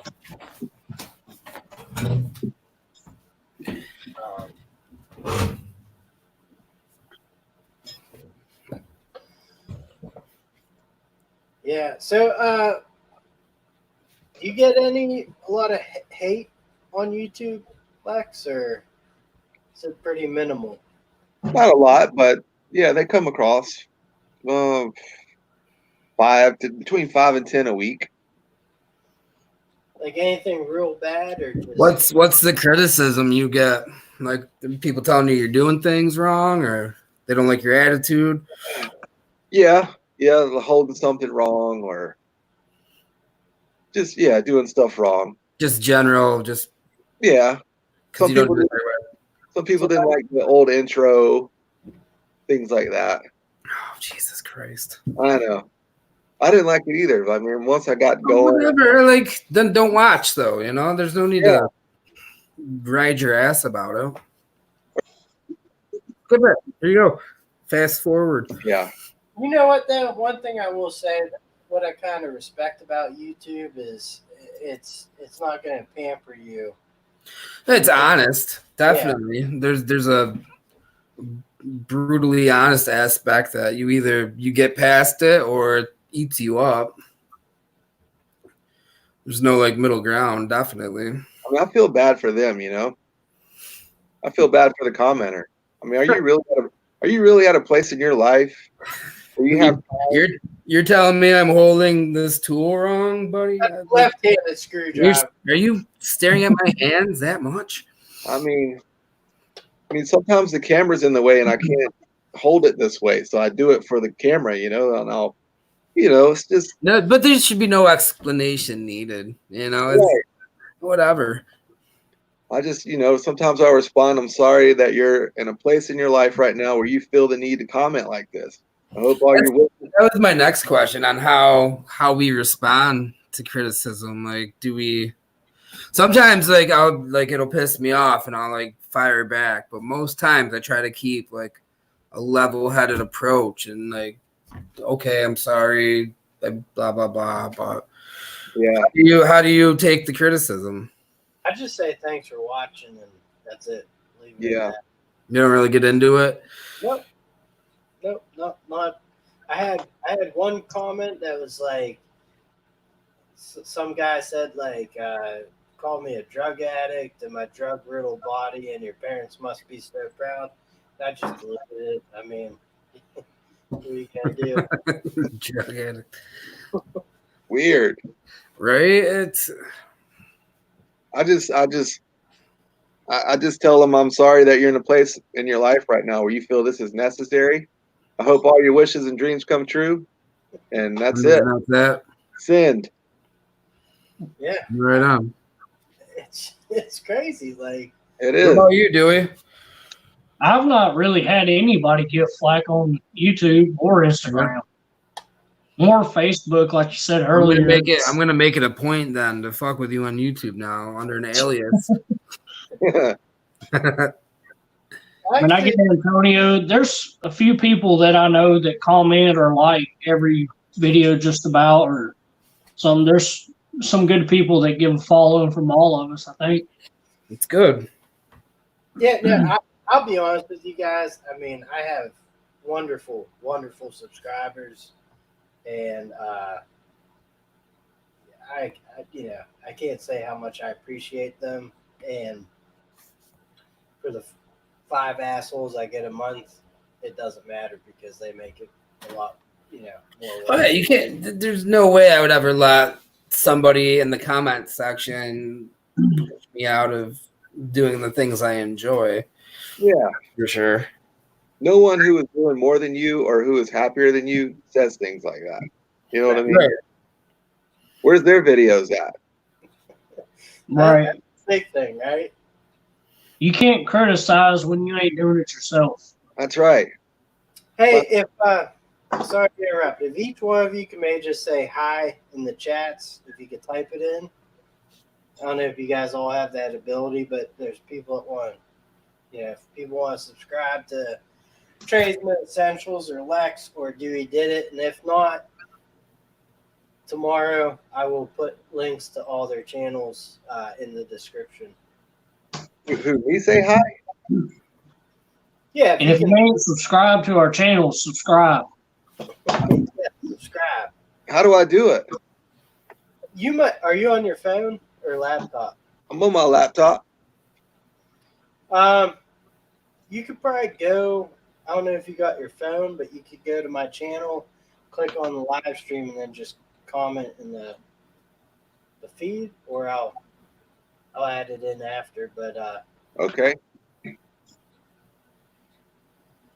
Yeah, I'll click on it on my phone real quick. And make sure you hit that bell icon so you get all the good stuff. Dewey Did It, man. He's ramping up for. He's got some good things coming, and he has some good things up there. Tradesman Essentials has the best day in the life apart maintenance tech video I think there is. So if anyone hasn't, You're gonna make me blush. it was funny. The SpongeBob and Yeah. Peppa Pig. I told you there's Peppa Pig. She's a rascal. There you go. Lex Vance right there. And we got Tradesman Essentials and Dewey Did It. Peppa Pig, man, when she stays on the TV all the time around here. Yeah. It's Especially when I'm at work. My kids always say, you know, they kind of make fun of the dad, like he's stupid and fat. And then I'm like, what do you guys think of me? Let's be honest now, kids. Did you ever see that one where the dad had to hang that picture and he knocked a hole in the wall? Yeah. Remember that one? I love that one. He had to re-brick it. Jackie. Just the way it, like, I don't know. I had Mr. Rogers growing up, so. hello, neighbor. Well, he's from Pittsburgh too. Do you really want to know that, Neil? What did I want to know? How your kids really see you, I think, is what he's referring to. Oh yeah, I'm the dad with the big belly.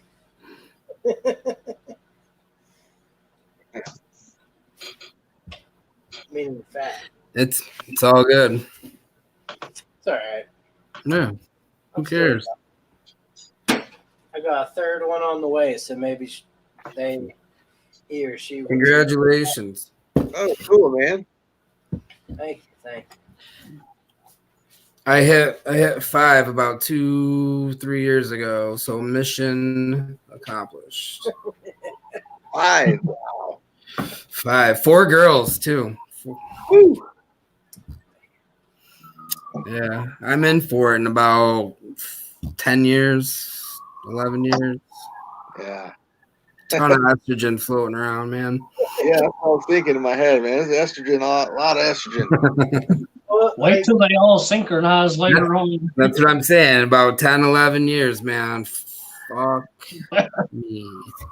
that's when on like a Saturday you're like, you thought your wife- Later. You're like, I gotta go into work to do a live stream. Right. I just got a call. Fucking building just collapsed. Here's some chocolate. Have fun. I will say, like my daughter, I had a daughter first, which I'm actually glad I did. But you know, David V, congratulations, he's got a boy on the way. Yep, You know, congrats. you know, she likes me sometimes, and sometimes she goes in and out.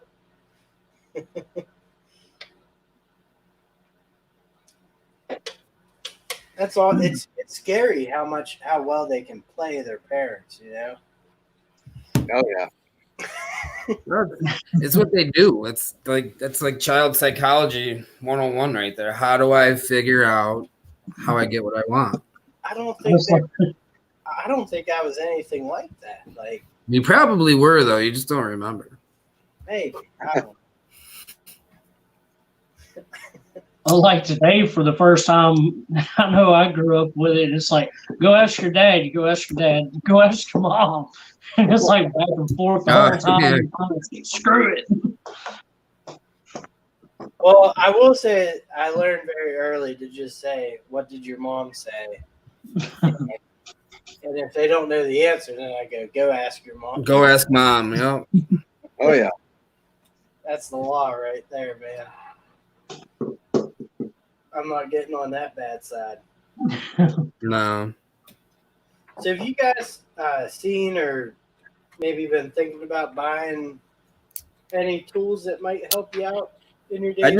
I just sold off all my 12-volt drivers, so I'm looking at different 12-volt brands to invest in once again. Think about going with Skill 12-volt brushless. Support Siobhan. Yeah. Oh yeah, they're cheap and expensive, and they have almost a full lineup of. They have a lot. I'm not getting any more tools for a while. Like I said, I still got some in the package I bought 10 years ago. See, you gotta do a video on that, just unpackaging stuff. Right, like sweeping the dust off. Like I should. That's a good idea. I'll do that, Neil. That'd be awesome, man. I'll do that. They're literally in the package, not open. From 2010. I bought this halogen flashlight. LEDs the thing now. See, my problem is like I can't stop buying tools. I wouldn't be able to sit on them that long. Man, I'll just tell you, I met my wife now when we first started dating. Like the first day I met her dad, we went to Lowe's, and they had this 260-piece hand tool set of Cobalt. It's 50% off. I was like, cool, I'm gonna buy this. I took it. It sat in my truck, no lie, for about 3 years. And I'm like, all right, it's time to break this open. And that's when I was just like, all right, I'm gonna get rid of my Craftsman that I've had for umpteen years and start using all this stuff. Lost a 10mm right out of it. Like I bought the Ryobi basic kit, you know, all when NiCad was out. The blue guys. Yeah, and then I bought this hammer drill because it came with 2 more NiCad batteries, and then once lithium ion came out, these things they served me well, and they're all. I used them when I first started in apartment maintenance, and They haven't let you down. they haven't let me down, but they're all a little worn out now, and I use them at home. Yeah. You know, I'll probably get a bunch of more good years out of them, but So I got something that I should be getting this week. If anybody's on the Lowe's, or not Lowe's, the Cobalt Owners Tool Group on Facebook, I've been on there quite a bit. There's a lady that's got the old 18, it's either 18 or 20 volt drill that broke. The chuck on it locked up. Messaged her today. I said, hey, if you want to send it, I want to make a video of kind of covering the history of Cobalt tools, power That's tools. cool. So see how that Right on. compares to the new stuff. If you come across in that group, if you come across anybody trying to get rid of those old Cobalt 12 volts, it's like the drill, the impact, and the folding reciprocating saw, get at me. I want to get that saw. I've been looking. That's what I'm working on. I found 2 sets right now. I'd like to get a hold of those just for that video and then maybe turn it over to you. Yeah, I would like to see how they do. yeah, we were talking about doing teardowns and stuff, and with the Cobalts, WorkPro actually wants me to do a teardown of their hammer drill. The The one 18 volt or the little guy? the 20 volt. The big guy? Yeah, and Or it's 20 volt? yeah, and I told them too. I was like, well, if I fuck it up, they're like, well, we'll send you a new one if you fuck it up. Oh, yeah. They're like, but we want to see you do that teardown video. See, I reached out to Cobalt and they was like, yeah, that'll warrant your warranty. It's like, come on, it's for like I know. video content. Can't you just like give me a freebie on an exchange or something? Hop on eBay and buy a cheap one just for teardown purposes. I say just do it. I mean, That's where I'm about it. It's like if it breaks, I tore my Hilti apart because I had to, there's a piece of the thing when I dropped it loose in there, and people were like, you voided the warranty. I said, chill, it still works. I fixed it. It's good to go. I'm gonna show y'all something. If y'all don't have it, y'all need to get it. But it's this Malco. I've been looking at that. Dude, this thing is money. It's got a magnetic tip on it. It's the 1/4 inch and 5/16. Yeah, I have one of those. Yeah. I got the short one, but I want I think it's a 6-inch. I've had this for almost a year now, and it's awesome to carry around for ACs. That's they sell that at Home Depot. Yeah, I was gonna say they have them at Home Depot in their plumbing tool section. Right. Amazon. Yeah. Have you guys ever tried the Husky pipe wrenches, the aluminum ones? I had a ratcheting one. I had the cutter. It was a PVC cutter. Ratcheting broke on the first day. I have the Lennox that you have, actually, the PVC. I saw that in one of your Yeah, that one's money. I've had that for years, man. For when It's I not need let me it, down. works great. You know. It does. What do you guys use for PVC cutting? Oh. I don't know the brand name, just the regular squeezers. Take one guess. Sawzall? Cobalt. Cobalt makes one, and it's actually a really good one. I just did a water heater yesterday and used it, took a picture. I meant to post it on Instagram, but that thing, I've had that for 3 years, and it's come in handy. Is it ratchet or is it just a straight cutter? It's the ratcheting one. I'm just gonna throw this out there. I kind of made a statement earlier with some people I talk with, but if Cobalt would focus on for mechanical people, like mechanics and stuff, Lay down. because They already have this year. I know, but they have a great color scheme, and mechanics really love to, kind of like women with purses and Have something that sticks out. Yeah, they like to match, and They just came out with their, is it 3/8 impact, or not impact, but their wrench, and they've got both of all 3 impact sizes. What else is it? There's a few more coming out. We're still talking about Cobalt. I missed it. Yeah. No, I missed it. My freaking dog's all over me. Yeah, they came out with that. I'm trying to think. It's been probably out for like 4 months now. So it's about the same size as the Milwaukee one. if they have a cordless ratchet, Yeah. Yeah. It's been out since, I want to say around what? Right before Christmas? Yeah, it's been about 4 months. that cordless ratchet, I have one Milwaukee, and I use that. I don't know if you guys have pedestal sinks, but to take those off, because they are a pain in the butt. Pedestal sinks, when you gotta do plumbing or whatever. You got to get up and behind that I've seen little, people struggle. little ass area you can barely get your hand into to secure it to the wall, man. It can be Yeah. tough.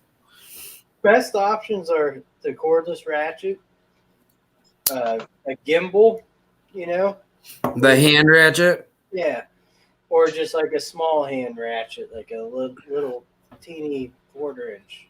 I like your idea of using the cordless ratchet. Dude, It's I'll take- got to be one of the best ways to do it. I'll do a video on it and Yeah. and show you. But like we just had an apartment where we had a company come in to paint the bathroom, the tile, the wall tile, and the everything. So we had to rip the toilet and the pedestal sink off, and then they go in and do their stuff. And the tenants came back and they're like, "Well, why isn't there a new tile floor?" And my property boss or whatever, it's like, we didn't discuss that. And then we put everything back, and she's like, "Well, we're gonna do the floor now." I'm like, "Well, they do realize that it's gonna be like 3 days and no bathroom." And she's like, "What do you mean?" I'm like, "Well, I got to rip all the stuff out.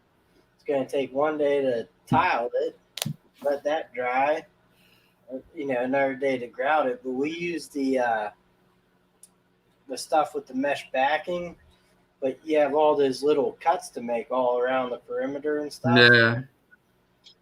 I mean, it's just time consuming. Right. Yeah. Shit. It's easy to do, but it's time consuming. Time consuming. Yeah, that's why we go sheet vinyl. So much quicker. Yeah, I mean, Or VCT in some cases too. The vinyl composite tile. Never any porcelain or ceramic. you guys don't do porcelain or ceramic? No. They don't want to spend the money on that. I also That's something we'd probably have to farm out because I wouldn't have time. We run 2 guys. It's 96 units. They won't hire another guy at all. So what we got, 2 guys. no way they'd ever go for Anything ceramic. But I just put in a kitchen also, and it was like the first one where we have very small kitchens, so we did like a corner You need kitchen. like 6 inch or bigger in kitchens. Yeah, I mean, well, it's weird because like our 3 bedrooms have the smallest kitchens on the properties. Huh. It's like, but yeah, I don't know. I mean, it turned out good.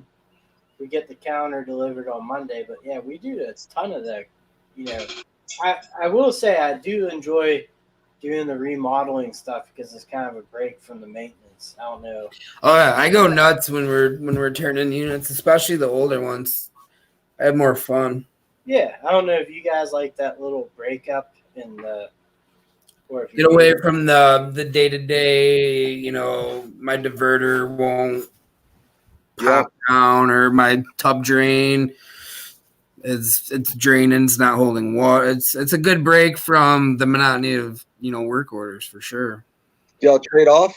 We trade off. Like I'll turn and then the guys will do work orders, vice versa. Now we'll do a turn together and then we split work orders. He also, my other guy cleans. He does like all the common area cleaning. Oh, okay. So that's what my guy does. And like, here's the thing I hate is like I'm obviously a lot more knowledgeable in the remodeling and stuff, and I feel bad because he gets stuck with a lot of the shit work orders, Well, shit rolls downhill though, you know what I mean? I know, but the other day he had like 3 apartments that had terrible clogs, and then we got a 4th one at the end of the day. So I went, I let him do some remodeling, and I went and took care of that. I try to keep it as fair as I can, I guess. Yeah, we trade off. You don't want to dishearten them too much, I guess. What? Yeah, but in a way, like I know. I don't know. It is what it is. It goes both ways, I guess.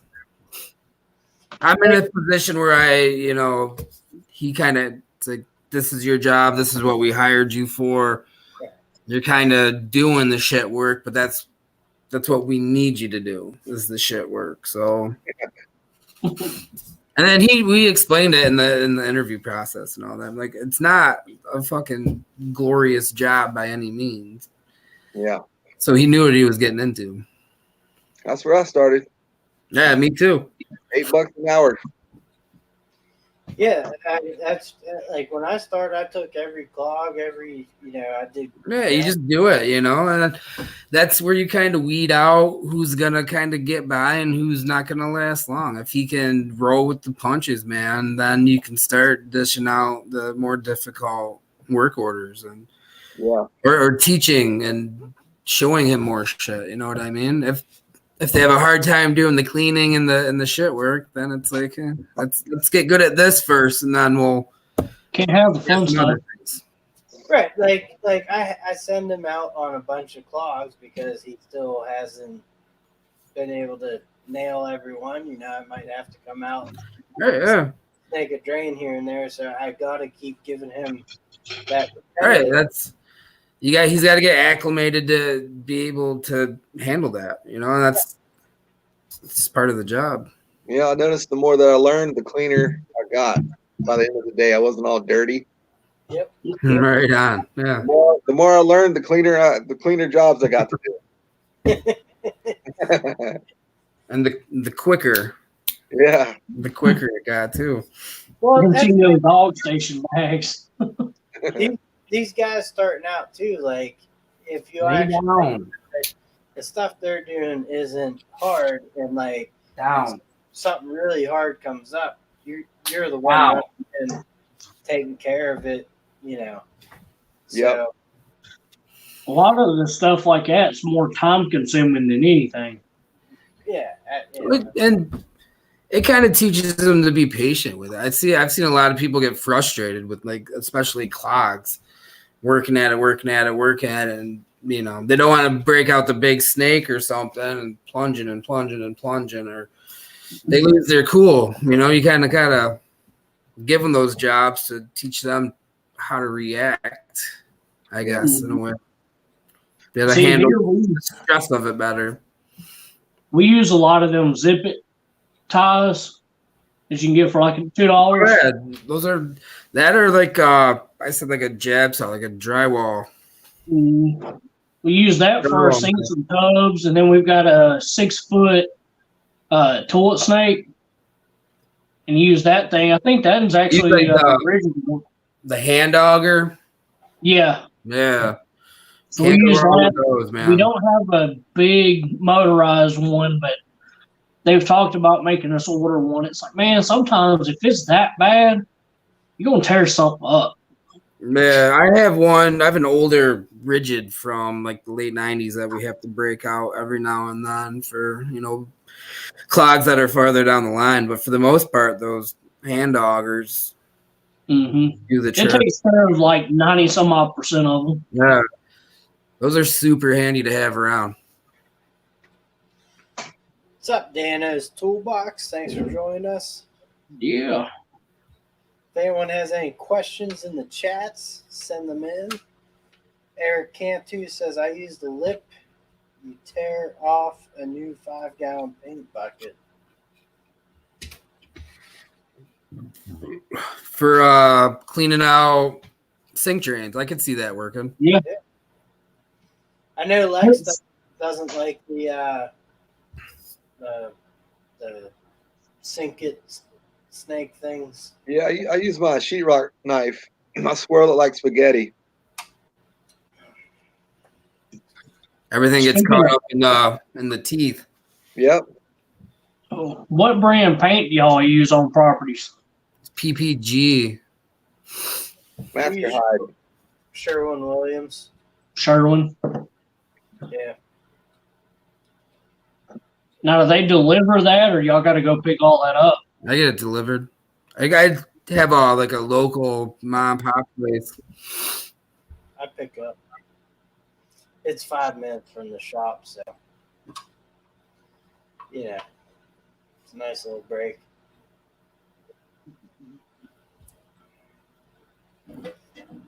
You guys do white too? We're antique white eggshell.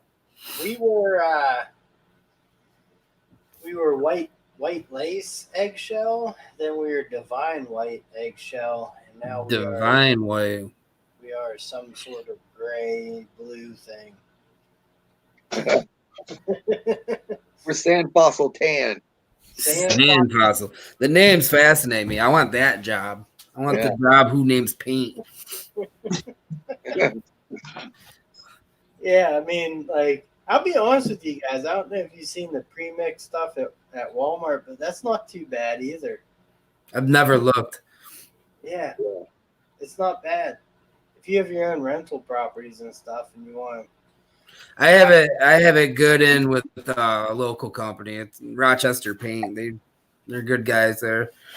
Been in business for like 80 years or something like that. Really good dudes there. Antique white with hardwood flooring. Robert Waters says Neil has the fancy apartments. I think I actually have. Right? The divine lace. Sounds kind of sexy. I have like the least fanciest here probably. I probably have the least fancy, bro. Hood, yeah. We might have to arm wrestle for that one. Mine, so like ours are college kids, but they're like college kids that come over from foreign countries that have millions of dollars in the bank. Oh, wow. Oh. Because like we are in probably the most desirable neighborhood in Pittsburgh. And like our apartments are nice. The ones that we've been redoing. And that's exactly what my job is. Like I know it now. I'm going to be flipping these apartments into what they're going to be for the next 20, 25 years, We're putting in all wood trim and laminate floors and granite countertops and nice bathrooms, new doors on everything. Yeah, I don't do that stuff. I do the simple turn. I mean, I would. Well, the one thing I will say is I don't have to do the cleaning turns anymore. Like I don't know if you guys do the cleaning and the mechanicals, but I do the remodels and the mechanicals on the quick flips. Yeah. So Yeah, I don't do cleaning or anything. I just whatever needs fixing, that's what I do. Light bulbs. We change out the toilet seats too out of all every time. Whew. Like that. that's a good thing. Now, I mean, We Now- do that too. Even if it's only been like a month, we'll change it out. Yeah. you might as well. Now, so some of these things like some of the toilets get like these kids don't clean the toilets for a year, 2 years. They live there. So I bought the toilet brushes that you connect to the drill. 'Cause that's what you need to actually clean the bowl. Because we had some where like my property manager's like, we gotta change that toilet out. I'm like, no, hold on. I'll clean it up. So I grabbed this brush on the drill. I do. I clean it up. I get it looking good. I've seen that on Facebook. Yeah, there's like an inch of like just body hair and body fluids It's and fucking gross. crust sitting on these. Oh my god! Crust. It's a toilet crust. I don't have a strong stomach, but these toilets. Yeah. are- Nasty. Do you bump in? They're foreign kids. Do you bump into like a language barrier? Oh, all the time. Yeah, we have a lot of Ukrainian or people that move into where I'm at, and it's just we try Google Translate, but even then, But I got something to add. So, like, we have a lot of, we usually call them internationals, but they're Asian. So, like, you pound on that door, you just, ripping on it for like 2 minutes, right? No movement, no nothing. You open the door, you yell maintenance. It's like 6 people that run out. Oh, yeah, what? And you're like, yeah, I'm here to fix your sink. Then they stare at you like you got like 10 heads. but yeah, it's me, the guy that was just pounding on your door. Like, and then I have another joke where, like, the bus is coming when you see 20 of them running out of the apartment because that's usually how it happens. But David B says he does demolition, carpentry, painting, hardwood floor installs, you name it. Yeah, that's what I do. I'm glad I worked up to I think that's primarily what we all do. Just a little bit of everything. Never did carpets, thank God. I know Carpets suck. Yeah. We do all that too, man, and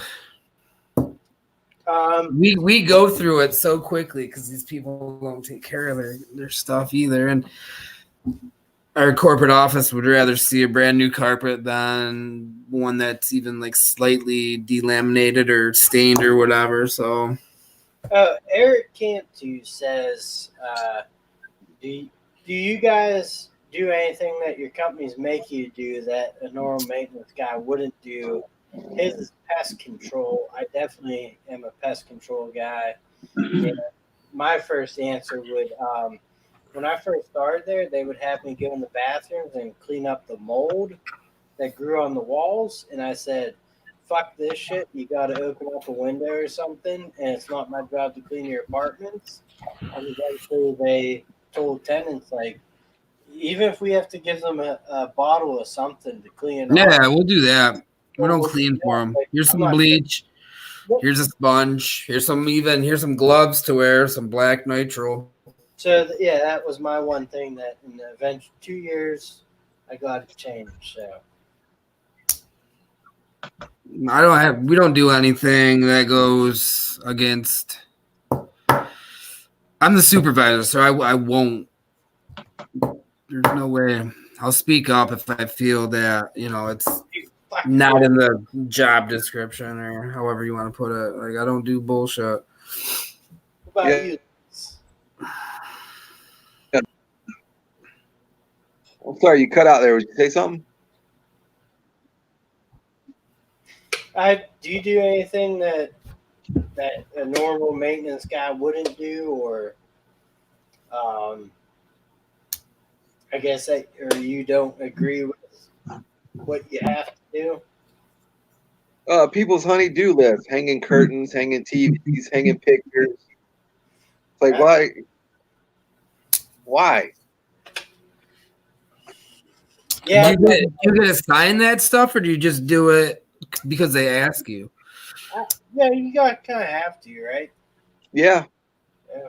And if you do one, you got to do it everybody. Yeah, do everybody's. Yeah, that's why I won't know. That's what I try to tell them. Once you do one, now the word gets around. They all talk. Now I got to hang everybody's pictures, curtains, TV. Well, like moving stuff, like moving furniture, helping people move in and out. I won't do that, but I will say two instances is a woman moved into an apartment, and apparently our apartment maintenance or our boss or whatever promised them a new floor if they moved in. So I had to lay the floor while they were living there, and then, what do you know? The neighbor downstairs, oh, you got a new floor? I want a new floor. Yep. And That's when the lease time was up, they said, yeah, we'll stay here if you put in a new floor. So work goes, all right, we'll do it. And I'm like, what? Like, why? Yeah. Why? And I said, that's fine. All right, we'll do it. But they got to move all their furniture, live in different bedrooms. No. Whatever they got to do. Like, you gotta do it room by room. I'm not moving a fucking piece of the first one. I moved furniture. The second one, I'm not moving them. No. Yeah. Once you start, that's it. And then I also had one apartment where I was doing plumbing, and the kid had like a bookcase with like a bunch of crap in it, and I could just squeeze by to access the access panel for the shower.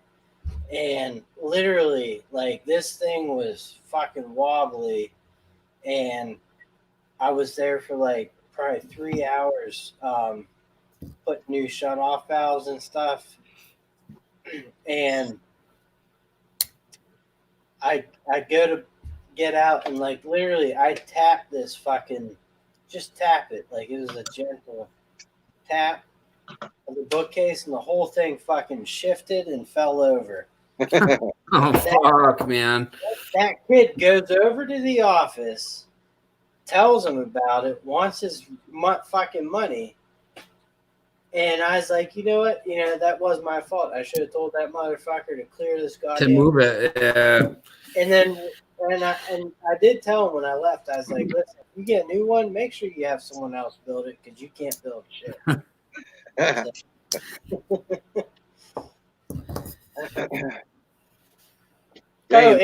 One time we had one guy was moving out into a different apartment in our complex, and his stove was so bad that we were actually going to move it with him to a new one, but he had an efficiency stove.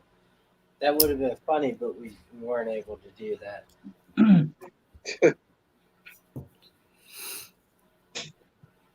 What about you, Dewey? You do anything? Well, I don't know. When I first started here, like, one of the jobs that I didn't have to do that I have to do now is when I did our bunches. Pretty much I'd say 90 some odd % of them, like the high 90s. And I think last year we did 164 make readies last year. Damn. Out of 240. So I pretty much was in 3/4 of the units, and I could get in and out within probably 5 to 10 minutes, just simple stuff.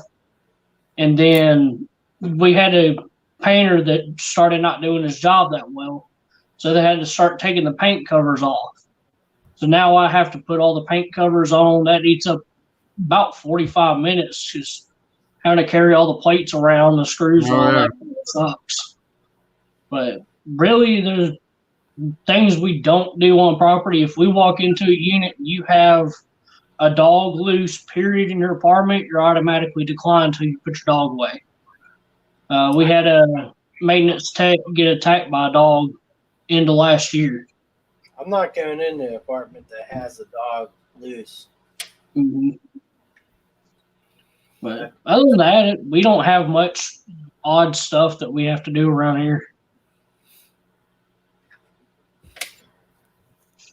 I had a resident's kid follow me.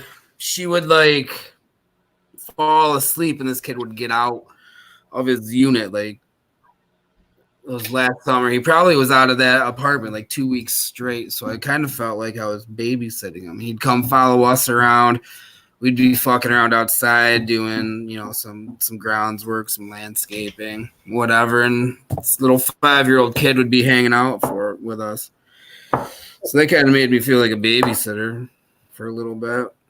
Jeez. Go knock on her door. I didn't want to go back and like leave the kid with her because I knew she wasn't gonna like take care of him. So I didn't mind him kind of hanging out with us, which maybe wasn't the right thing to do, but yeah, it could get awkward. Yeah, it just I kind of felt put into a difficult position, but he was fine. He wasn't really in the way. And for the time being, he was probably better off hanging out with us anyway. Who knows what else he'd be doing? Yeah, I felt bad for him, I had one tenant he asked me if I could take him to Best Buy to pick up a new TV. I'm gonna fucking call Uber. No, you know what? Lyft. I did it because at the time we were not busy, or I wasn't busy that day, and I took off. Like I went the last hour of work, picked it up, dropped him off, and he actually gave me $50. That's So- not bad. That works out. I told work also. I was like, listen, just say I worked 7 hours today, and I made a good bit at the end. I also told the guy he didn't have to do that, if he just a couple bucks. But We kind of get put into certain positions like that. I think quite often, more so than other trades, because we're dealing with residential, apartments. There's going to be more interaction with people. you build a good relationship with some of these people, Yeah, especially if you're camped out at a place for 5, 6, 7, 8, 9 years. You get to know them. Yeah. You might even befriend them. You might even consider some of the people a friend, and you doing a favor here or there, and won't. As long as it doesn't put your job in jeopardy, it won't hurt. One thing we do not do on this property is like during the cold weather, we do not jump vehicles off. We don't do tire changes or nothing like that. I have a booster pack for that people can borrow. Yeah, we got those. That's Yeah. what we do. I think it makes the most. It happens so frequently that it just made sense for us to, kind of help out a little bit. Yeah. But they can do it. We don't do it because then they can blame us for our computer or something. I'll be like, here you go. I'll take it to them. I'm not doing it for you, but you can definitely use it. Yep, that's what we do. 3 times a week. Yeah, that's the way it was with us for a while, and then it kind of quieted down a little bit. Yeah.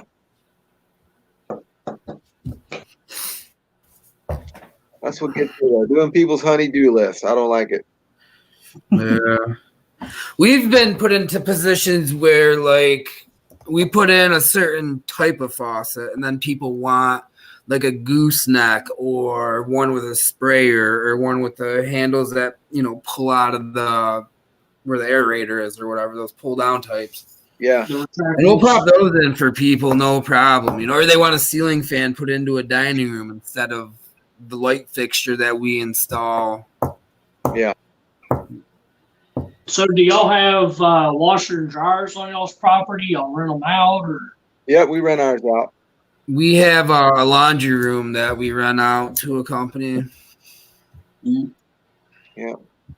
They're responsible for everything. We just clean it, paint it every now and then. They maintain the machines. All right, on. We got to maintain our own. 61 in Tallahassee, yes, and I'm freezing, Turnings. I'm out here freezing. I'm gonna have to sign off here. I'm gonna have to sign off here in a second, Neil. What's that? You gotta go? Yeah, I'm freezing out here, man. It's 61 degrees. I got 28 right now where I'm at, man. Yeah. No, I get it. Come on up. Go. But what I was gonna say, like maybe we could do this like once a month, us four, and As time allows. Yeah, I'm down. Absolutely. Yeah. I'm there's a way to. I was gonna try and turn this into like a podcast, also.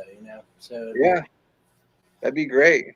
I'm down. Yeah, once a month would be good because next week, Neil, you got BSS, don't you?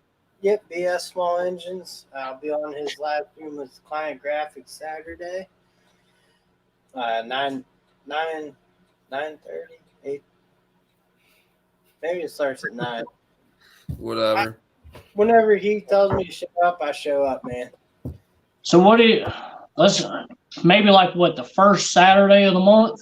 We'll figure it out. We'll figure it out. We'll talk, and I talked to all you guys, and Lex, I've been trying to get you on here for a while, but I'm glad we made it work tonight. I appreciate you coming by. Absolutely. Good to see you too, James Mole. Yeah, and it's just like I was talking to Tradesman and Dewey, and because you and I had been talking for a little bit, and I just you're an easy guy to just reach out to and talk to. So you should get on Instagram if you could. Yeah, I've got so much social media going on. I need to get me an Instagram. I want to get on that LinkedIn too. Yeah, I've got a LinkedIn, but don't use it that much. Yeah, I'm not. I'm gonna make the move to Twitter. I think. Just get on Twitter. This tenant just told me to fuck off. I have some ideas with what I want to do with it, and I think would work on Twitter. So, be a good one.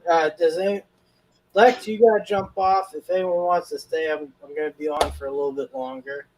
Yeah, man. Hey, keep in touch with me, and I'll do more of these. Yeah, absolutely. Cool, man. It was Yeah. nice to Thanks meet for hanging you. out, Lex. Yeah, see you guys later, man. All right, See later. you. Take it easy, Lex. See ya. Whatever. I'll hang in for a bit. There we go. Then there was 3. The Yeah, so Three Amigos or the Three Stooges? yeah, it's so awesome that Lex was able to stop in tonight. Also, I mean, talk about a guy who's been killing it on the YouTubes and our. Definitely. Yeah. He was he's like the first dude I came across when I typed in apartment maintenance on YouTube. He's the guy that pops up. He's like the YouTube maintenance godfather. All right, later, Antonia. Thanks for stopping in, man. I appreciate it. Yeah, I mean, like I look up to him. Yeah, he does his videos. I was looking over his just the titles and his content like that. He kind of covers everything. He really does. I mean, if anyone's interested, he really does. He really does a lot for the maintenance, the tech. People tech, yeah, he expedites their growing process tremendously. And there's stuff that if I don't know how to do it work, I'll pop over on his channel and see if I can't find it, because I'd rather him be explaining it to me than somebody. Right on. It's a good tool to have. I actually told the kid that I hired, if you ever, if I'm not around or I'm busy, man, hop on YouTube and look for this. Yeah, it's like 11:30 there at Eric Camp too. I think Dewey's getting murdered. David V says, my lady watches with me. That's awesome, man. Oh, yeah. We definitely appreciate the support by everyone who shows up. Josh Maintenance Talk. I'm going to respond to your what you said in my oscillating tool video, yes, the Ryobi is a great way to go if you're a homeowner, but that oscillating tool video is more for like a homeowner that might not be brand loyal, so they just have different brands of What whatnot. specific tool? The Ryobi oscillating or the Hawk Force? You did the. I did the Hawk Force video, and he said Ryobi is probably the best way to go, and I completely agree with him if that's what they're invested in. But Didn't say that Ryobi oscillating tool cuts out. I mean, if you're just doing basic shit around the house, you can't go wrong there. Anything more, you're gonna burn that motor out. I have used one at work, and the rigid 12 volt is probably what I would suggest if anyone was more of did a lot more all their remodeling and whatever. Yeah, the basic homeowners that might need a cordless. And that gives you a lot more options too. The Right. multiple heads, can't really go wrong there. Yeah, absolutely. But the that Hawk Force, man, I haven't been able to watch your review of that yet. I've been tied up, man. So I've been planning to check that out. I've seen that before though. And there's that one, and there's one called New One that I was gonna look into. I don't know if you saw the new one. I need to buy a Mr. Roll Off drill before. No, you need the S long one, man. The S long drill. The schlong. The schlong. I'd get that just to do a video on, like, the no cry. I mean, cry.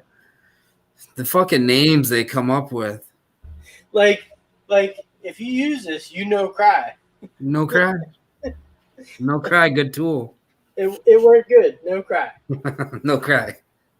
How good does it work? No cry. It's like Bob Marley, man. No woman. Now, that's a 12 volt. The Hawk Force is 12 volt. Yeah, 12 volt, 1.5 amp hour. What's that battery look like? Who else is that gonna fit in? Everyone, man. And It's a pretty basic. Oh, it's like Makita. Yeah, it reminds me of the Makita. Old Makita pack. And it does have indicator lights, but when you turn the tool on, they light up and then they turn off. But that's your fuel gauge. Yeah, but that's all right. I mean, for $30, it's crazy that you actually got a battery with a fuel gauge on it. It came with like 100 blades too. So are they quality blades or? Well, I'm gonna test them and we'll see. Speaking of blades, what blades have you used yet, name brand wise? Have you tried any of them out there that you particularly like? Of the OMT blades? Yeah, I like Bosch. They're fine.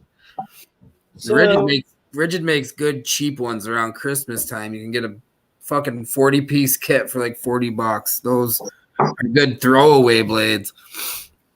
That I'll show you a brand that I tend to stick with Bosch or Fine.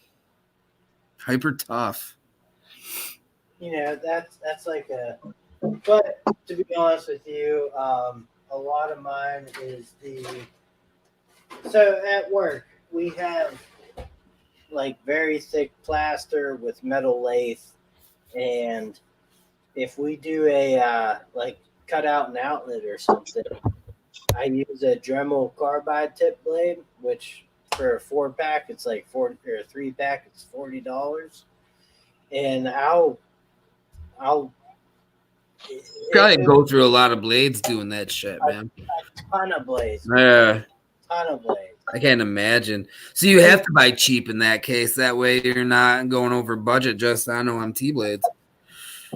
Well, I mean, those carbide tip ones that are kind of the only ones that work. Yeah. So it is what it is. You can buy cheap soft metal blades that plaster the same, but there's There's an HD Supply brand too. I forget their fucking name. But they were garbage, but they're good. Throwaway blades too. I just can't remember the name. What about you, Dewey? You have the oscillating tool from Cobalt. What kind of blades you run with that? Right now, I've been going through the Cobalt ones that came with it. That thing came with probably 10 different blades. But really, when it comes to cutting, most of my stuff's Diablo. So can't really go wrong with them whatsoever. Circsaw, Recip, any of those that I've used so far, I'm really impressed with those. And I'll probably stick with that. I've got some Bosch masonry bits for my hammer drill and SDS, but I'm wanting to try the new Diablo. What's that new series that they just came out with called? The Rebar Raptor or something like that. Yeah, that's what I use in all my circ saws too, is the Diablos. I haven't seen the oscillating tool. I was gonna say I'm trying to Google it right now. I didn't know Diablo made oscillating tool blades. I think I saw something where they were just coming out with them. Let's see. I know they just released a bunch of new products. David V says multi-tool from Rigid is fire, but I've used Ryobi and it worked. That's true. Ryobi does work. It's just, I mean, yeah.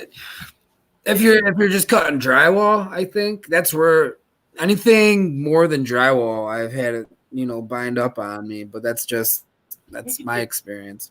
Door jams also it kind of works on. If you're going through wood, my jams are all metal. We have some metal as well. But they do have multi-tool blades. Look at that. Where'd you find them? Because I think I saw them. Diablo's right on their product page. They have a plunge blade. They have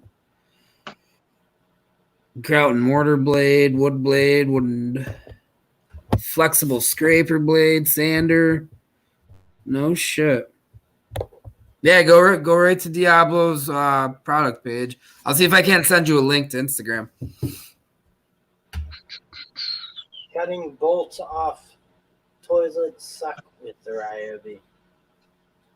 Yeah, I mean the Ryobi works, but it's not like I think the Rigid 12 volt is a great oscillating tool if you're just looking for a serious oscillating tool. Right, and like I keep saying, I'll keep going back to it. The options that come with the availability of the multi-head system, the recip saw, you get right angle drill, ratchet head. I think you get a right angle impact on that jigsaw. There's, 6 or 7 tools in one with that. And if that's something you're going to invest in, then. The little recip saw too that comes with that. Yeah, that's what I said. I have that, the jigsaw, and the OMT head, and I've used that recip saw quite a bit. I could say this: the Rigid 18 volt oscillating tool is shit. The 12 volt is a lot better. It's a lot better. Yeah, I have the corded Rigid, the whatever amp it is, and that seems to work all right. Yeah, I do have that 18 volt version, but I don't go to it that often. It cuts out on me. I sand a bunch. Like our windowsills are kind of shady in a lot of our units, and that gets into those tighter corners a lot better than like a finish sander or a random orbit. And that's about all I use it for. It's like a great little mouse sander, At Blackbeard, they don't make too many great products, but that little mouse sander that they have is pretty awesome. Yeah, it's got its place, man. Yeah, and honestly, like a lot of homeowners, I'd probably say you could actually. I had the Hyper-Tough oscillating tool, $16 corded, worked great. I mean, if you're a homeowner, Yeah. you got Anything corded like that, as like a homeowner, you're it's gonna great. do whatever you need it to do for a while. But if Yeah. you want a cordless option for $30, I think this is hard to beat. Honestly, my Milwaukee 12-volt one, that thing sounds rough as shit. And I'm not a big fan of that Milwaukee one. no, and it doesn't have a quick head. Like this has a quick No, head. you got to use the hex guy, Yeah, absolutely. Allen. I haven't used much of the Hercules lineup. The only thing I bought from Hercules so far is this. It's worked all right, Screwdriver. but the truck it's messed up. Like sometimes you can get bit out. I think if you're gonna go 12 volt, there's so many better options out there than Hercules. Yeah, this is all like I don't like Harbor Freight. Like, why would you not just come out with a brushless lineup? Right. And I don't like how they're doing the bare tool, put your own kit together. Yeah, Like there's people that praise that, and I don't see the benefit of you're not saving any money. How much did that end up costing you at the end of the day? Like $100 for a brushed screwdriver and battery? Yeah, battery, charger, and that was like $100 some bucks. Yeah, if you're gonna spend that much on something 12 volt, you can do way better. WCSD, I have the M18 oscillating tool in place. It's miles better than the 12 volt. Yeah, I'm surprised they haven't come out with a fuel one yet. They've left that brushed so far. I have the brushless hacksaw also, and that thing works awesome for getting up in ceilings and stuff. I mean, it's Yeah, I have the 18 volt hacksaw too. It's one of the only Milwaukee tools I own. 18 volt tools, I should say. I got the 12 volt version, but I mean, like I have the 18 volt recip saw, but I don't break that out as much as the hacksaw. You know? The one-handed saws that's all I need. Like recip saws, I see more for like demo work or. Well, once I start using oscillating tools, it's like, they do all the lighter work. Hey, you don't need a recip saw if you got an oscillating tool for sure. You can do a lot more delicate, better work. Metabo grinder, I have a corded one, works great. Might try Hercules if it was priced lower. I agree. Also, their bit kits are like $20. So Yeah, they should. I mean, if they were cheaper, if they had a full kit, like tool, battery, charger as a kit, $40, $50, $60 range, I think I would at least check it out. I don't think it's worth $100 to go buy into another battery platform at $100, man. That's asking a whole lot of people. I mean, you're in the territory of box store brands. Right. Yeah, exactly. And Right. actually, Dewey, you're into Cobalt. I want to get into this a little bit. What are your plans on showing the Cobalt line and stuff? Or I find it interesting because you want to stick with one lineup and you want to kind of prove how great it is for the work. Yeah. So, and that 4-gang charger, man, that's pretty sweet. I saw some of the comments were like, why does it just charge one battery? Well, most do. Charge, but they do it quick, like 45 minutes. So usually when you have a 6-gang charger, you have more than 6 batteries out on the job too. So, but yeah, I just want to hear a little explanation of your Cobalt buying and what you want to get into here. It really started back last Father's Day. I got the Impact Drill Combo Kit for $99. Came with a 2 amp hour battery and the standard charger. Reason I did that is I had a Ridges set that I'd had for probably 4 or 5 years, and the drill on it burned up. They declined my warranty. I think I've told you about that before. And I was just like, kind of hoodooed me on that. So I looked at Cobalt. I shop mainly at Lowe's. I think I may hit Home Depot once every 2 years. It's very rare. So that was kind of out of my league for going there. And Color Option kind of played a role in it too. So I just started looking, and the price point of the batteries and all that for Cobalt, just it seemed more reasonable, because where I had Rigid, their batteries ain't cheap at all. And that was kind of the thing there. I had the two batteries that I got with a kit, and that was it. So with Cobalt, it's like I can buy a 2 amp hour battery for $20. Yeah, that was one of the major draws I saw with Cobalt was those battery prices. Sorry to interrupt, man, but no, you're good. Prices right there, man. I think that's key. Mm-hmm. It's keeping. And then like Ryobi, that a lot of people are like Ryobi's high on their batteries as well, but you got to think Ryobi made the decision not to change their battery connection setup. They never had technology built into their drill, so they had to put the technology in their batteries, which drives the price of the batteries up. Well, I mean, not really, because they're always on sale. Yeah, like, but it wasn't really the line that I was looking into getting to, because it was at Home Depot, and going through all that is Cobalt's cheap. I got it, and then Cobalt ran this sale where if you buy, I think there was probably 10 different things, you could get a free 2 amp hour battery pack. One of them was this right here, this USB piece. Guy. This thing's $20, and you get a free 2 amp hour battery pack. I think I got two of these. I got this little flashlight. I think it's around $20-$30 somewhere in there. Got another free 2 amp hour battery pack.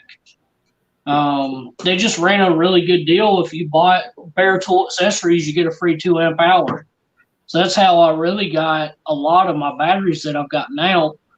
And one day I was up there, and the guy's like, man, I got something I want you to see. And this is one of my good contacts. He lets me know whenever they got new stuff like the XTR. I posted it on Instagram of the new hammer drill. So he pulled it out, and it's like it was two 1.5 amp hour battery packs that they ain't had in a couple of years. And those were $10 a piece. How do you find the life of those Cobalt batteries, charge after charge after charge? How are they holding up? Have you had to drop any batteries? So far, I've not. I've physically dropped some batteries. This 4 amp hour right here, it's been dropped and scraped and all that, and it holds up good. The 2 amp hours, I'd probably say a good 60 something recharges on some of the 2 amp hours. And the battery life on those, as long as you're using them on like an impact and not really demanding much power, they hold up and last. The 2 amp hours don't really belong on saws, in my opinion. No, that's cool. And like the shop vac that they got is 24 volt. That will suck a 2 amp hour battery dry in a heartbeat. I think runtime on it's between like 5 and 10 minutes.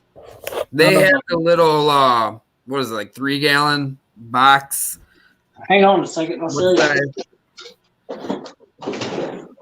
Oh.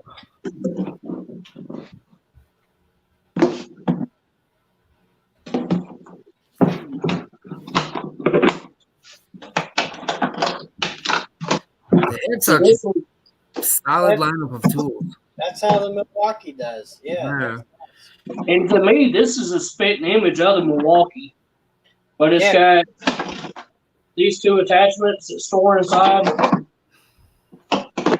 That's handy. I use this a lot instead of breaking out the big shop vac to suck the water out of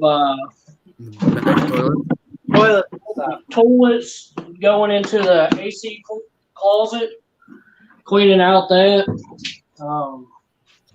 Little quick stuff. Like It's a easy. turnover vacuum too for cleaning up your edges and stuff. Yeah, I actually have I have the Milwaukee 2-gallon shop vac that I use for like when I'm doing carpentry work just to clean up my space. But I have the Ryobi 3-gallon shop vac that I use for the toilets and stuff when I got drain them to remove them and stuff like that. Yeah.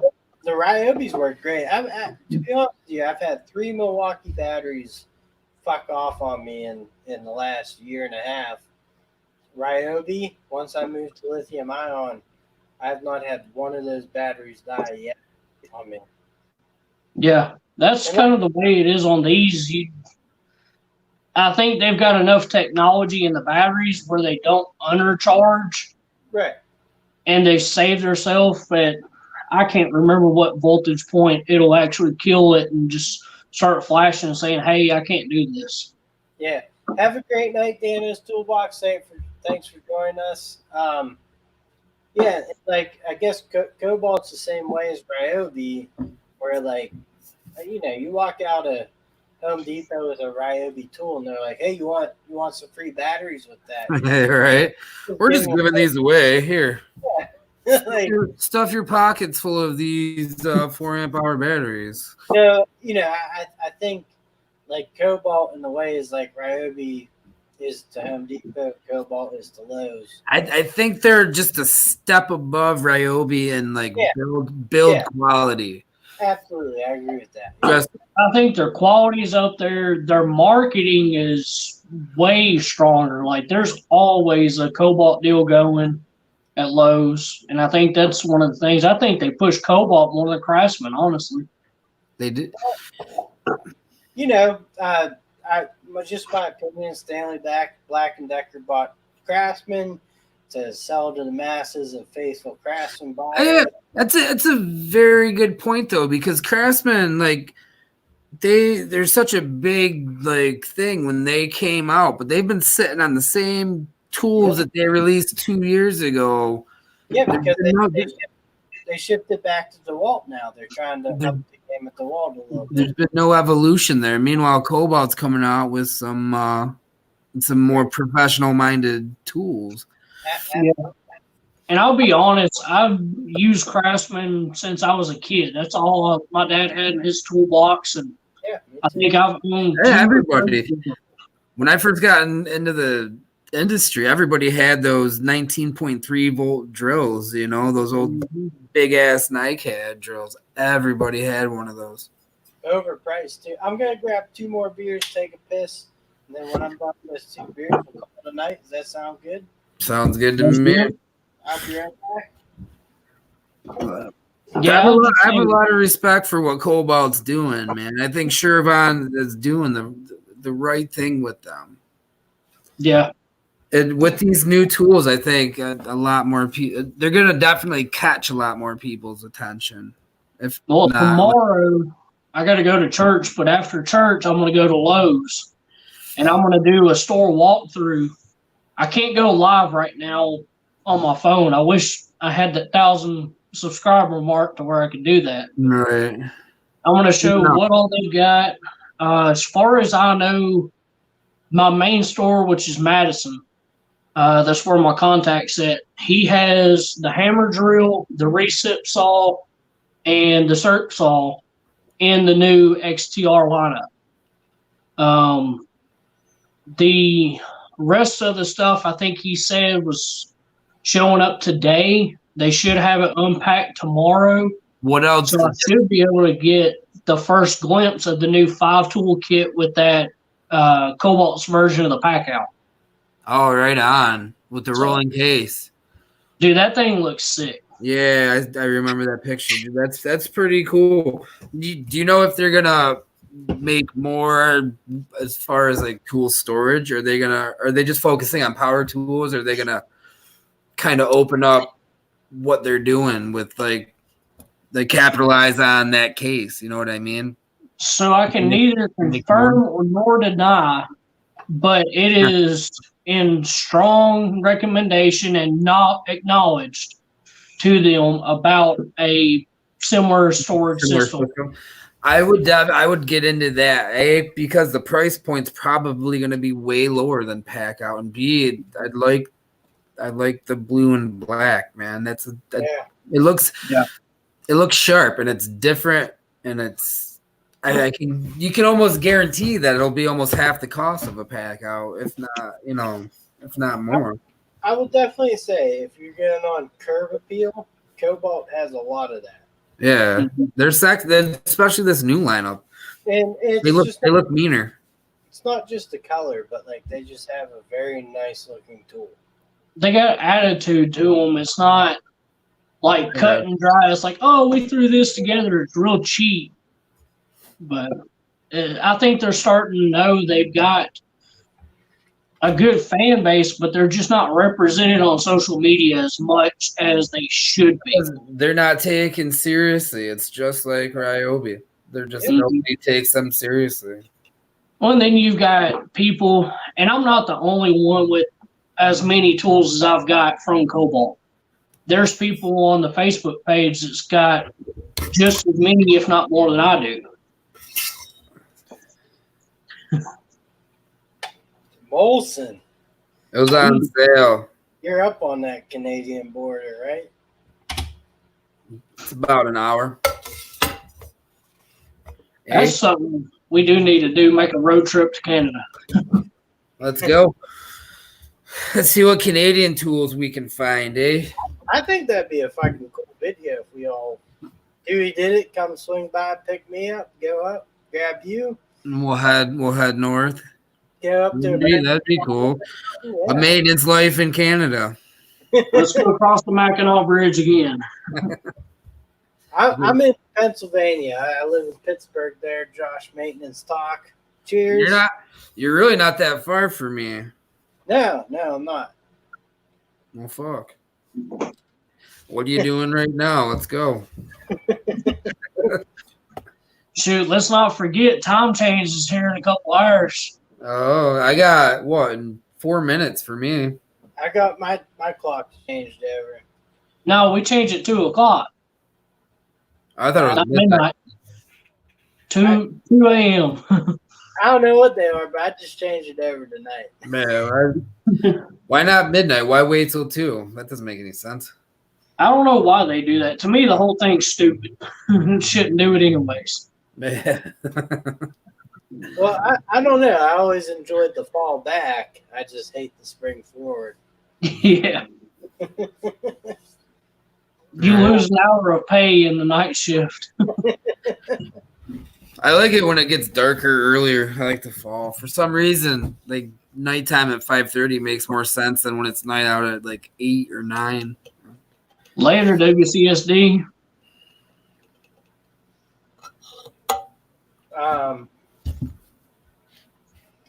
WCSD, well, I have a clock I never changed. Finally paid back. It eventually will catch up, right? You don't. Well, this is a leap year also, too, I think, right? Yeah, we just had an extra day in February. Everything's getting all fucked up then, huh? Yeah. Fuck. I usually I don't pay attention, but No, I don't really either. Live it day by day. That's what you got to do. you sold the D-Waltz, huh? Yeah, they've been sitting. I have rigid toolboxes in my office, and they've been sitting in that for about 2 weeks. I've been using the Surge quite often, and I've been using I have an old Bosch brushless drill. Like I wasn't using them, so I was like, "Fuck it."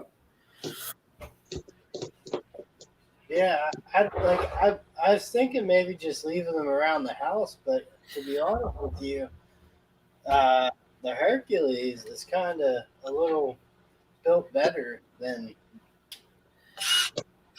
the DeWalt screwdriver. It's not that I don't like them. I think they're decent tools. I just never fucking. That's not the first tool I'm gonna reach for. So there's no reason to keep that tool around. I will have to say, I love those Hiltis. Yeah. I still have those kicking around too. That screwdriver, I still reach for that. I use that in a lot of like shop work, like doing small fastening tasks and drilling and stuff. It's a Wow. beast, man. They're nice. They're just beautiful tools. Yeah. Yeah, I mean, like the lights on them and stuff. Yeah. Whew, head and The shoulders. clutch on that screwdriver is fucking dead on too, man. You can't over torque anything if you're playing with that. Like, see, that's what I'm saying. Like, people are like, "Oh, Milwaukee's the best." No. It's like, listen, man. Like, you're buying the best at Home Depot. That's what you're buying. You're buying the most depth. That's what you're getting. You're buying into the best platform. If you want to talk like tool quality, Hilti is just Hilti, or even that fine 12-volt stuff. Yeah, yeah. I haven't played with any Metabo stuff, but from what I've like actually held in my hand, fine or Hilti, the German stuff. Good shit. You ever mess with any Festool stuff? I had 12-volt, like a TSX. It was their actual like drill shaped 12-volt drill, not the like the D handle one. Right. I had that for a while, and it was nice, but it's not. That's it. I can't base my my opinion on just the 12-volt drill, but I wasn't that impressed with it. But they're not. I mean, Festool's a lot more for like finishing stuff, right? And yeah, I mean, we're not that. That's all I've played with was the drill, so I don't know. I'm sure they're great tools because look at that price tag that people are willing to put down. Yeah. Now, did y'all see VCG's video where they did like their classifications of tools? You broke up. I couldn't get all that. Did you all see the video VCG did on the tier classifications of power tool brands? No, I didn't watch that one. I saw that. Like DIY Pro. Yeah. What do you think? Do you agree with most of where they were classified, or The best thing I liked about it was, this is why I like VCG, and they do push Milwaukee and the better brands and stuff. But in that video, I think they spoke very well of Ryobi. So just for that, I give them kudos. Like, they said that, if you're getting started out, you could definitely basically use it. Mm-hmm. And I completely agree with that. Like, any trade you're getting into, I made that video, Ryobi sucks, which wasn't what it was about, but like a lot of people said, this is what I started off with. They lasted me for years. They got me a start, and then as I could afford better tools, I bought into them. So I thought it was a good video. Yeah. I'll have to check it out.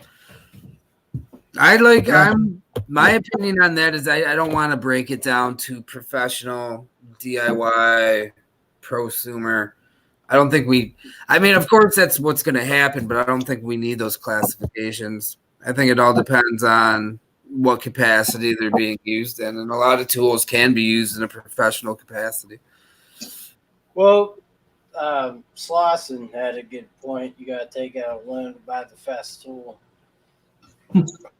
Also, Tradesman Essentials. I have a question for you. Were you associated with any other YouTube channel, or do you have another YouTube that maybe went by Arson something? No, I knew Arson Toolsmith. Yes, I know who that is. I know he's like a good friend of mine. Okay, because he made some good comments on my videos, nothing bad or anything. Yeah. But then it was right around the same time I sort of started talking to you, so I didn't know. No, yeah, I know who he's the one that got me into like YouTube and Instagram and all that. Okay. Good guy. I don't think he doesn't do it anymore though. He quit. He's done. It happens. Burnout. It boils down to it being like a bitch fest on all social media platforms. It's all I'm trying to remember the conversation. He called it kind of a swinging dick contest. Who's got, and I get it. It totally is, but like for what we do, like we're literally just using. I bought a $30 oscillating tool Across the board. I think we enjoy our budget tools. Yeah, because I think they can do the same exact thing that any other tool can do. Yeah, I think especially like I try to tie it into the whole maintenance atmosphere. Some people need that name tag on the side to feel good. It's really what it boils down to. It's what's on the. I'm better than you because my drill says Milwaukee. I don't like that attitude, man. I think that's an attitude that has to. It's not gonna go away. It just has to be reevaluated. That's why, me personally, I don't like to show my Milwaukee tools on my channel, even though I've been using them for like a year and a half, and I think they're great. And I'm going to start showing them and doing reviews, but you'll probably see an upswing in likes. Maybe. I'm serious though, man. The more you pull out Milwaukee, the more of those fanboys you're gonna draw that attention. That's why I hesitate in bringing a lot of mine to light too, man. But like tools like the Surge, I don't think can go ignored. I think that's the M12 Surge. I think that's probably the best tool for what we do. And I use that to put in that kitchen. I used that. I used the M12 hammer drill and the other M12 impact. The cutoff tool, the M12 cutoff tool, that's coming. I've used that so many times. It's such a fucking handy tool. BW's Electronics says, I think VCG is fair to different brands. Milwaukee is high. I agree with you. Yeah, they definitely have their favorite. You can tell that, but they do give other companies their fair shot at the fucking crown, Yeah, and they have liked Ryobi. They have liked right. Craftsman. They had a boner for Craftsman for a little bit. That impact driver. Turnings by Turner says, I'm a big fan of Wen. I've actually bought quite a few Wen products, and I have their a 10-inch miter saw by Wen at work. Great. Got it for like $80. Yeah, they work. Nothing wrong with them. There's also a 18-volt Wen drill on Home Depot's website for like $40 that I've been meaning to pick up and try out. I have the Wen little benchtop drill press. That's what I was debating on getting. Right, I did see that. How is that working? Works awesome. Does it? Works very How well. much? Was it under 200? It's like just barely over 100, I think, when I got it. All right. No, sometimes their prices seem to fluctuate a little bit. Yeah, they absolutely do. Yeah. VCG is okay. They like China Red, but there's so much more out there. There is, but that's their thing, That's definitely their thing, and if I don't really, that's why I don't watch them that much anymore because I know Milwaukee's cool. I know they they work good. You know, let's see some other shit. I think we'll be seeing a lot of the new Cobalt stuff on their channel. For sure. He's got a lot of interest just from what we've talked about. He's like, dude, they ain't joking around. They're dishing out some killer stuff and it's grabbing attention. They enjoyed the last batch of Cobalt they reviewed, you know. No, solid. They're just solid performers. That Impact, the last generation of Cobalt Impact, man. That thing on several different like tool review sites ranks that as having some of the most torque. Yeah. And out of any of the 18, 20 volt tools. Mm-hmm. I'll tell you, I'm waiting on that recap or the retest of the one-handed Cobalt. Because that thing was tearing it up until it did that. And I don't know if that was just a lemon tool, but I think we'll be seeing that here in the next month or so, I hope. Yeah, I got to bring out that Work Pro hammer drill to do a test. Just, I've been trying to think of the right drill to put up against and the right test to put up. I think I might just run it straight up against the Milwaukee. Well, I'll offer you if you want anything over here to test. I'll be glad to send it up there and just mail it back.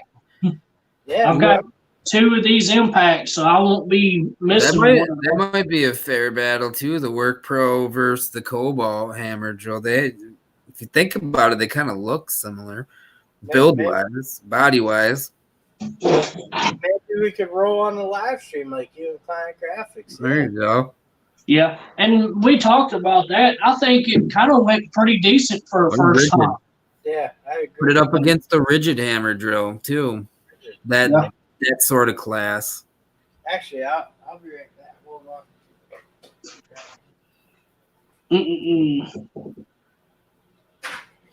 James Mole asks where I'm from. Nashville, Tennessee is roughly where I live. I live a little north of it, but I'm actually from Huntsville, Alabama. That's the accent.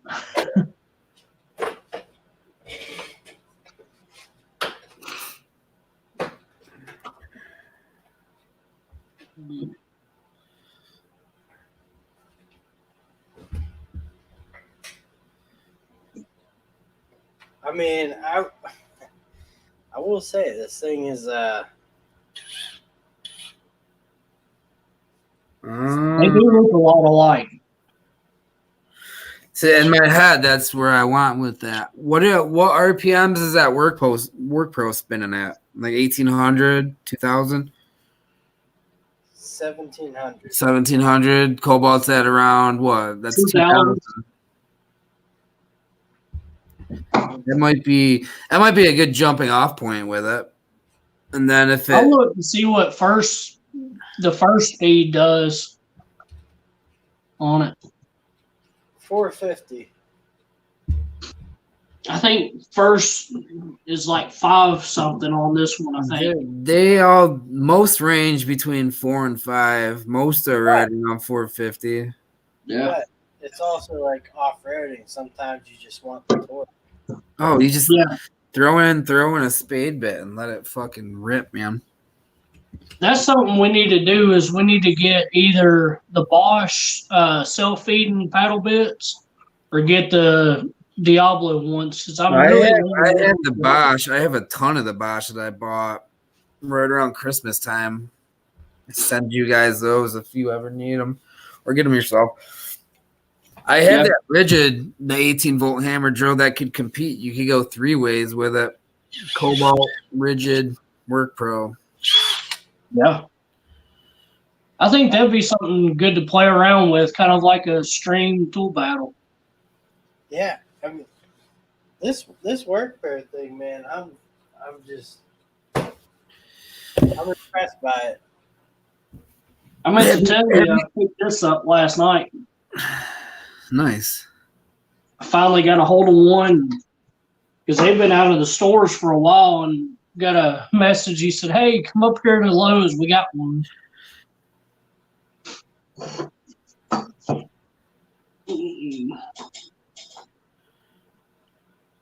Let's see here. Josh's maintenance talk. Thank you for joining us, man. Sorry that I missed that. Have a good one, brother. Thanks for joining in. David B says it'd be nice to see Tex talk about work gear. I love talking about work gear. Oh yeah, I could go on and on and on and on and on. Sometimes you have to shut me up. You have to say, "Shut the fuck up."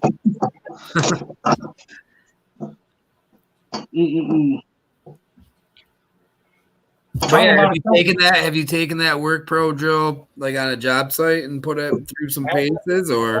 No, I have not used it yet. I mean, I was just kind of waiting for doing a tool battle test because you know how work is. It could be jobs that you could sit there for a little bit and not even get used. So sometimes I'll just make it a point to use like whatever tool I buy. I'll be like, this is what I'm carrying this week or some shit like that. Even if I don't need a hammer drill, I'm lugging it around with me to put in a light switch or something, you know. Well, just to use it. I was telling Work Bro, I was like, listen, with the build quality you did on this 20-volt hammer drill, if you did that on 12-volt tools, a whole lineup, and sold it on Amazon, I'm sure you'd make a killing. They do have that 12-volt hammer drill that comes with like, there's a $69.99 one that comes just a hammer drill and the 2 bats, and then there's like a $79 one that comes with like a bunch of hand tools. Right. I'm surprised you didn't get your hands on one of those yet. Well, I mean, this just like brushless motor. It comes with the big handle and metal chuck and every. But I also got that. Well, hold on.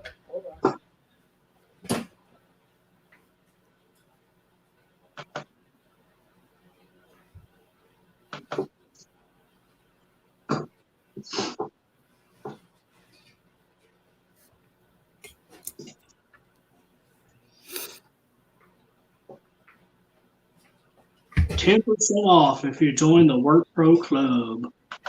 Is he busting out the Hyper Tough hammer drill? Hell yeah!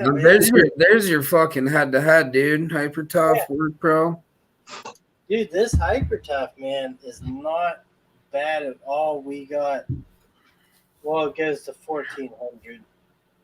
It's brushed, but 2-speed.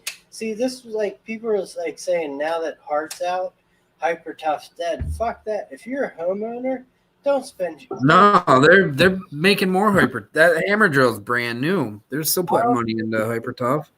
Yeah, I bought that cordless angle grinder. I mean, the stuff works, you know. How much was the angle grinder by them? Like $40? $50. $49.95. I need like a supplementary one. I just want another one to keep like a sanding pad on. Like I have one always loaded with a cutoff blade, and I want another to have. That would be perfect option. Like, I'll have to check it out. I mean, I don't know what the highest battery Hyper Tough makes, but you know, like that's what I was thinking though. Like homeowner with a 2 amp hour battery on an angle grinder will probably do most of. I think they make a 5 for their OPE. That might be compatible. I could be wrong though. Yeah, I think they at least have a 4 or 5 amp hour, and they also have a dual quick charger too. But really? Yeah, their stuff's not bad for. I mean, if I were a regular homeowner and I had to go into Walmart to buy a tool, why would I pay $100 for 2 Hart drills that were made by Ryobi 10 years ago? Well, you're not gonna know that, right? Or just you would buy this. Yes, the Circ Saw is. I don't know why they want to give like people that option. If I'm Walmart, I'm not going to offer them Hart. I'm going to offer them I'm gonna build on this hyper tough line a little bit more. You know, like why even bring Hart into the mix? Yeah. Well, I do get it. Like in terms of Walmart, it's very good for them. No, yeah, I definitely get it, but if you're still gonna make new hyper tough stuff and still Because be bringing in all this Hart, Hyper Tough is made by Walmart. right? That's what I'm saying. That's where let's focus there. Maybe I'm not fucking a business whiz by any means, but fuck Hart. Let's go hyper tough. If I had to think about it for a second, I would probably assume that Hart may be bought out by Walmart within a year, the way they sell them, you know? That's probably the play. And then Hart will be the Walmart owned brand. Yeah. Did you know that they did that with Glad storage containers? No. So what happened was, all right, James Mall, thank you for joining us, man. I appreciate it. Have a good night. Have a great weekend, and have a great week. What Walmart did was, I think it was Glad. Was it or what are the storage containers? Glad? The Rubbermaid ones? Maybe it's Rubbermaid The or big Glad. like blue ones? Yeah, I think those are Rubbermaid. Rubbermaid. So I think it was Rubbermaid, and what happened was they wanted more space at Walmart, and Walmart didn't want to give it to them. So what Walmart actually did was cut down their space, and it fucking put them into money trouble. And then they just bought them out when they needed to be bailed out. That's fucking genius in a way. Bought them out, kept the name, and kept rolling with it. And then gave all the space in the world.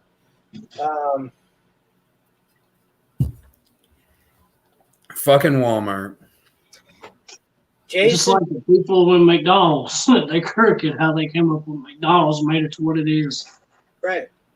Yeah, do you guys watch that movie, The Founder, with Michael? Mm-hmm. Yeah, that was Michael Keaton's a good. Oh, the McDonald's movie? That was pretty cool. That was good. What's the one tool you really want right now, but you can't afford or justify the cost? Mine is the Milwaukee M18 10-inch miter saw. Jason commented his client reference full of crap. I want to know what tool you're talking about. I think it's the Cobalt. I could have walked out with one yesterday. You can purchase them.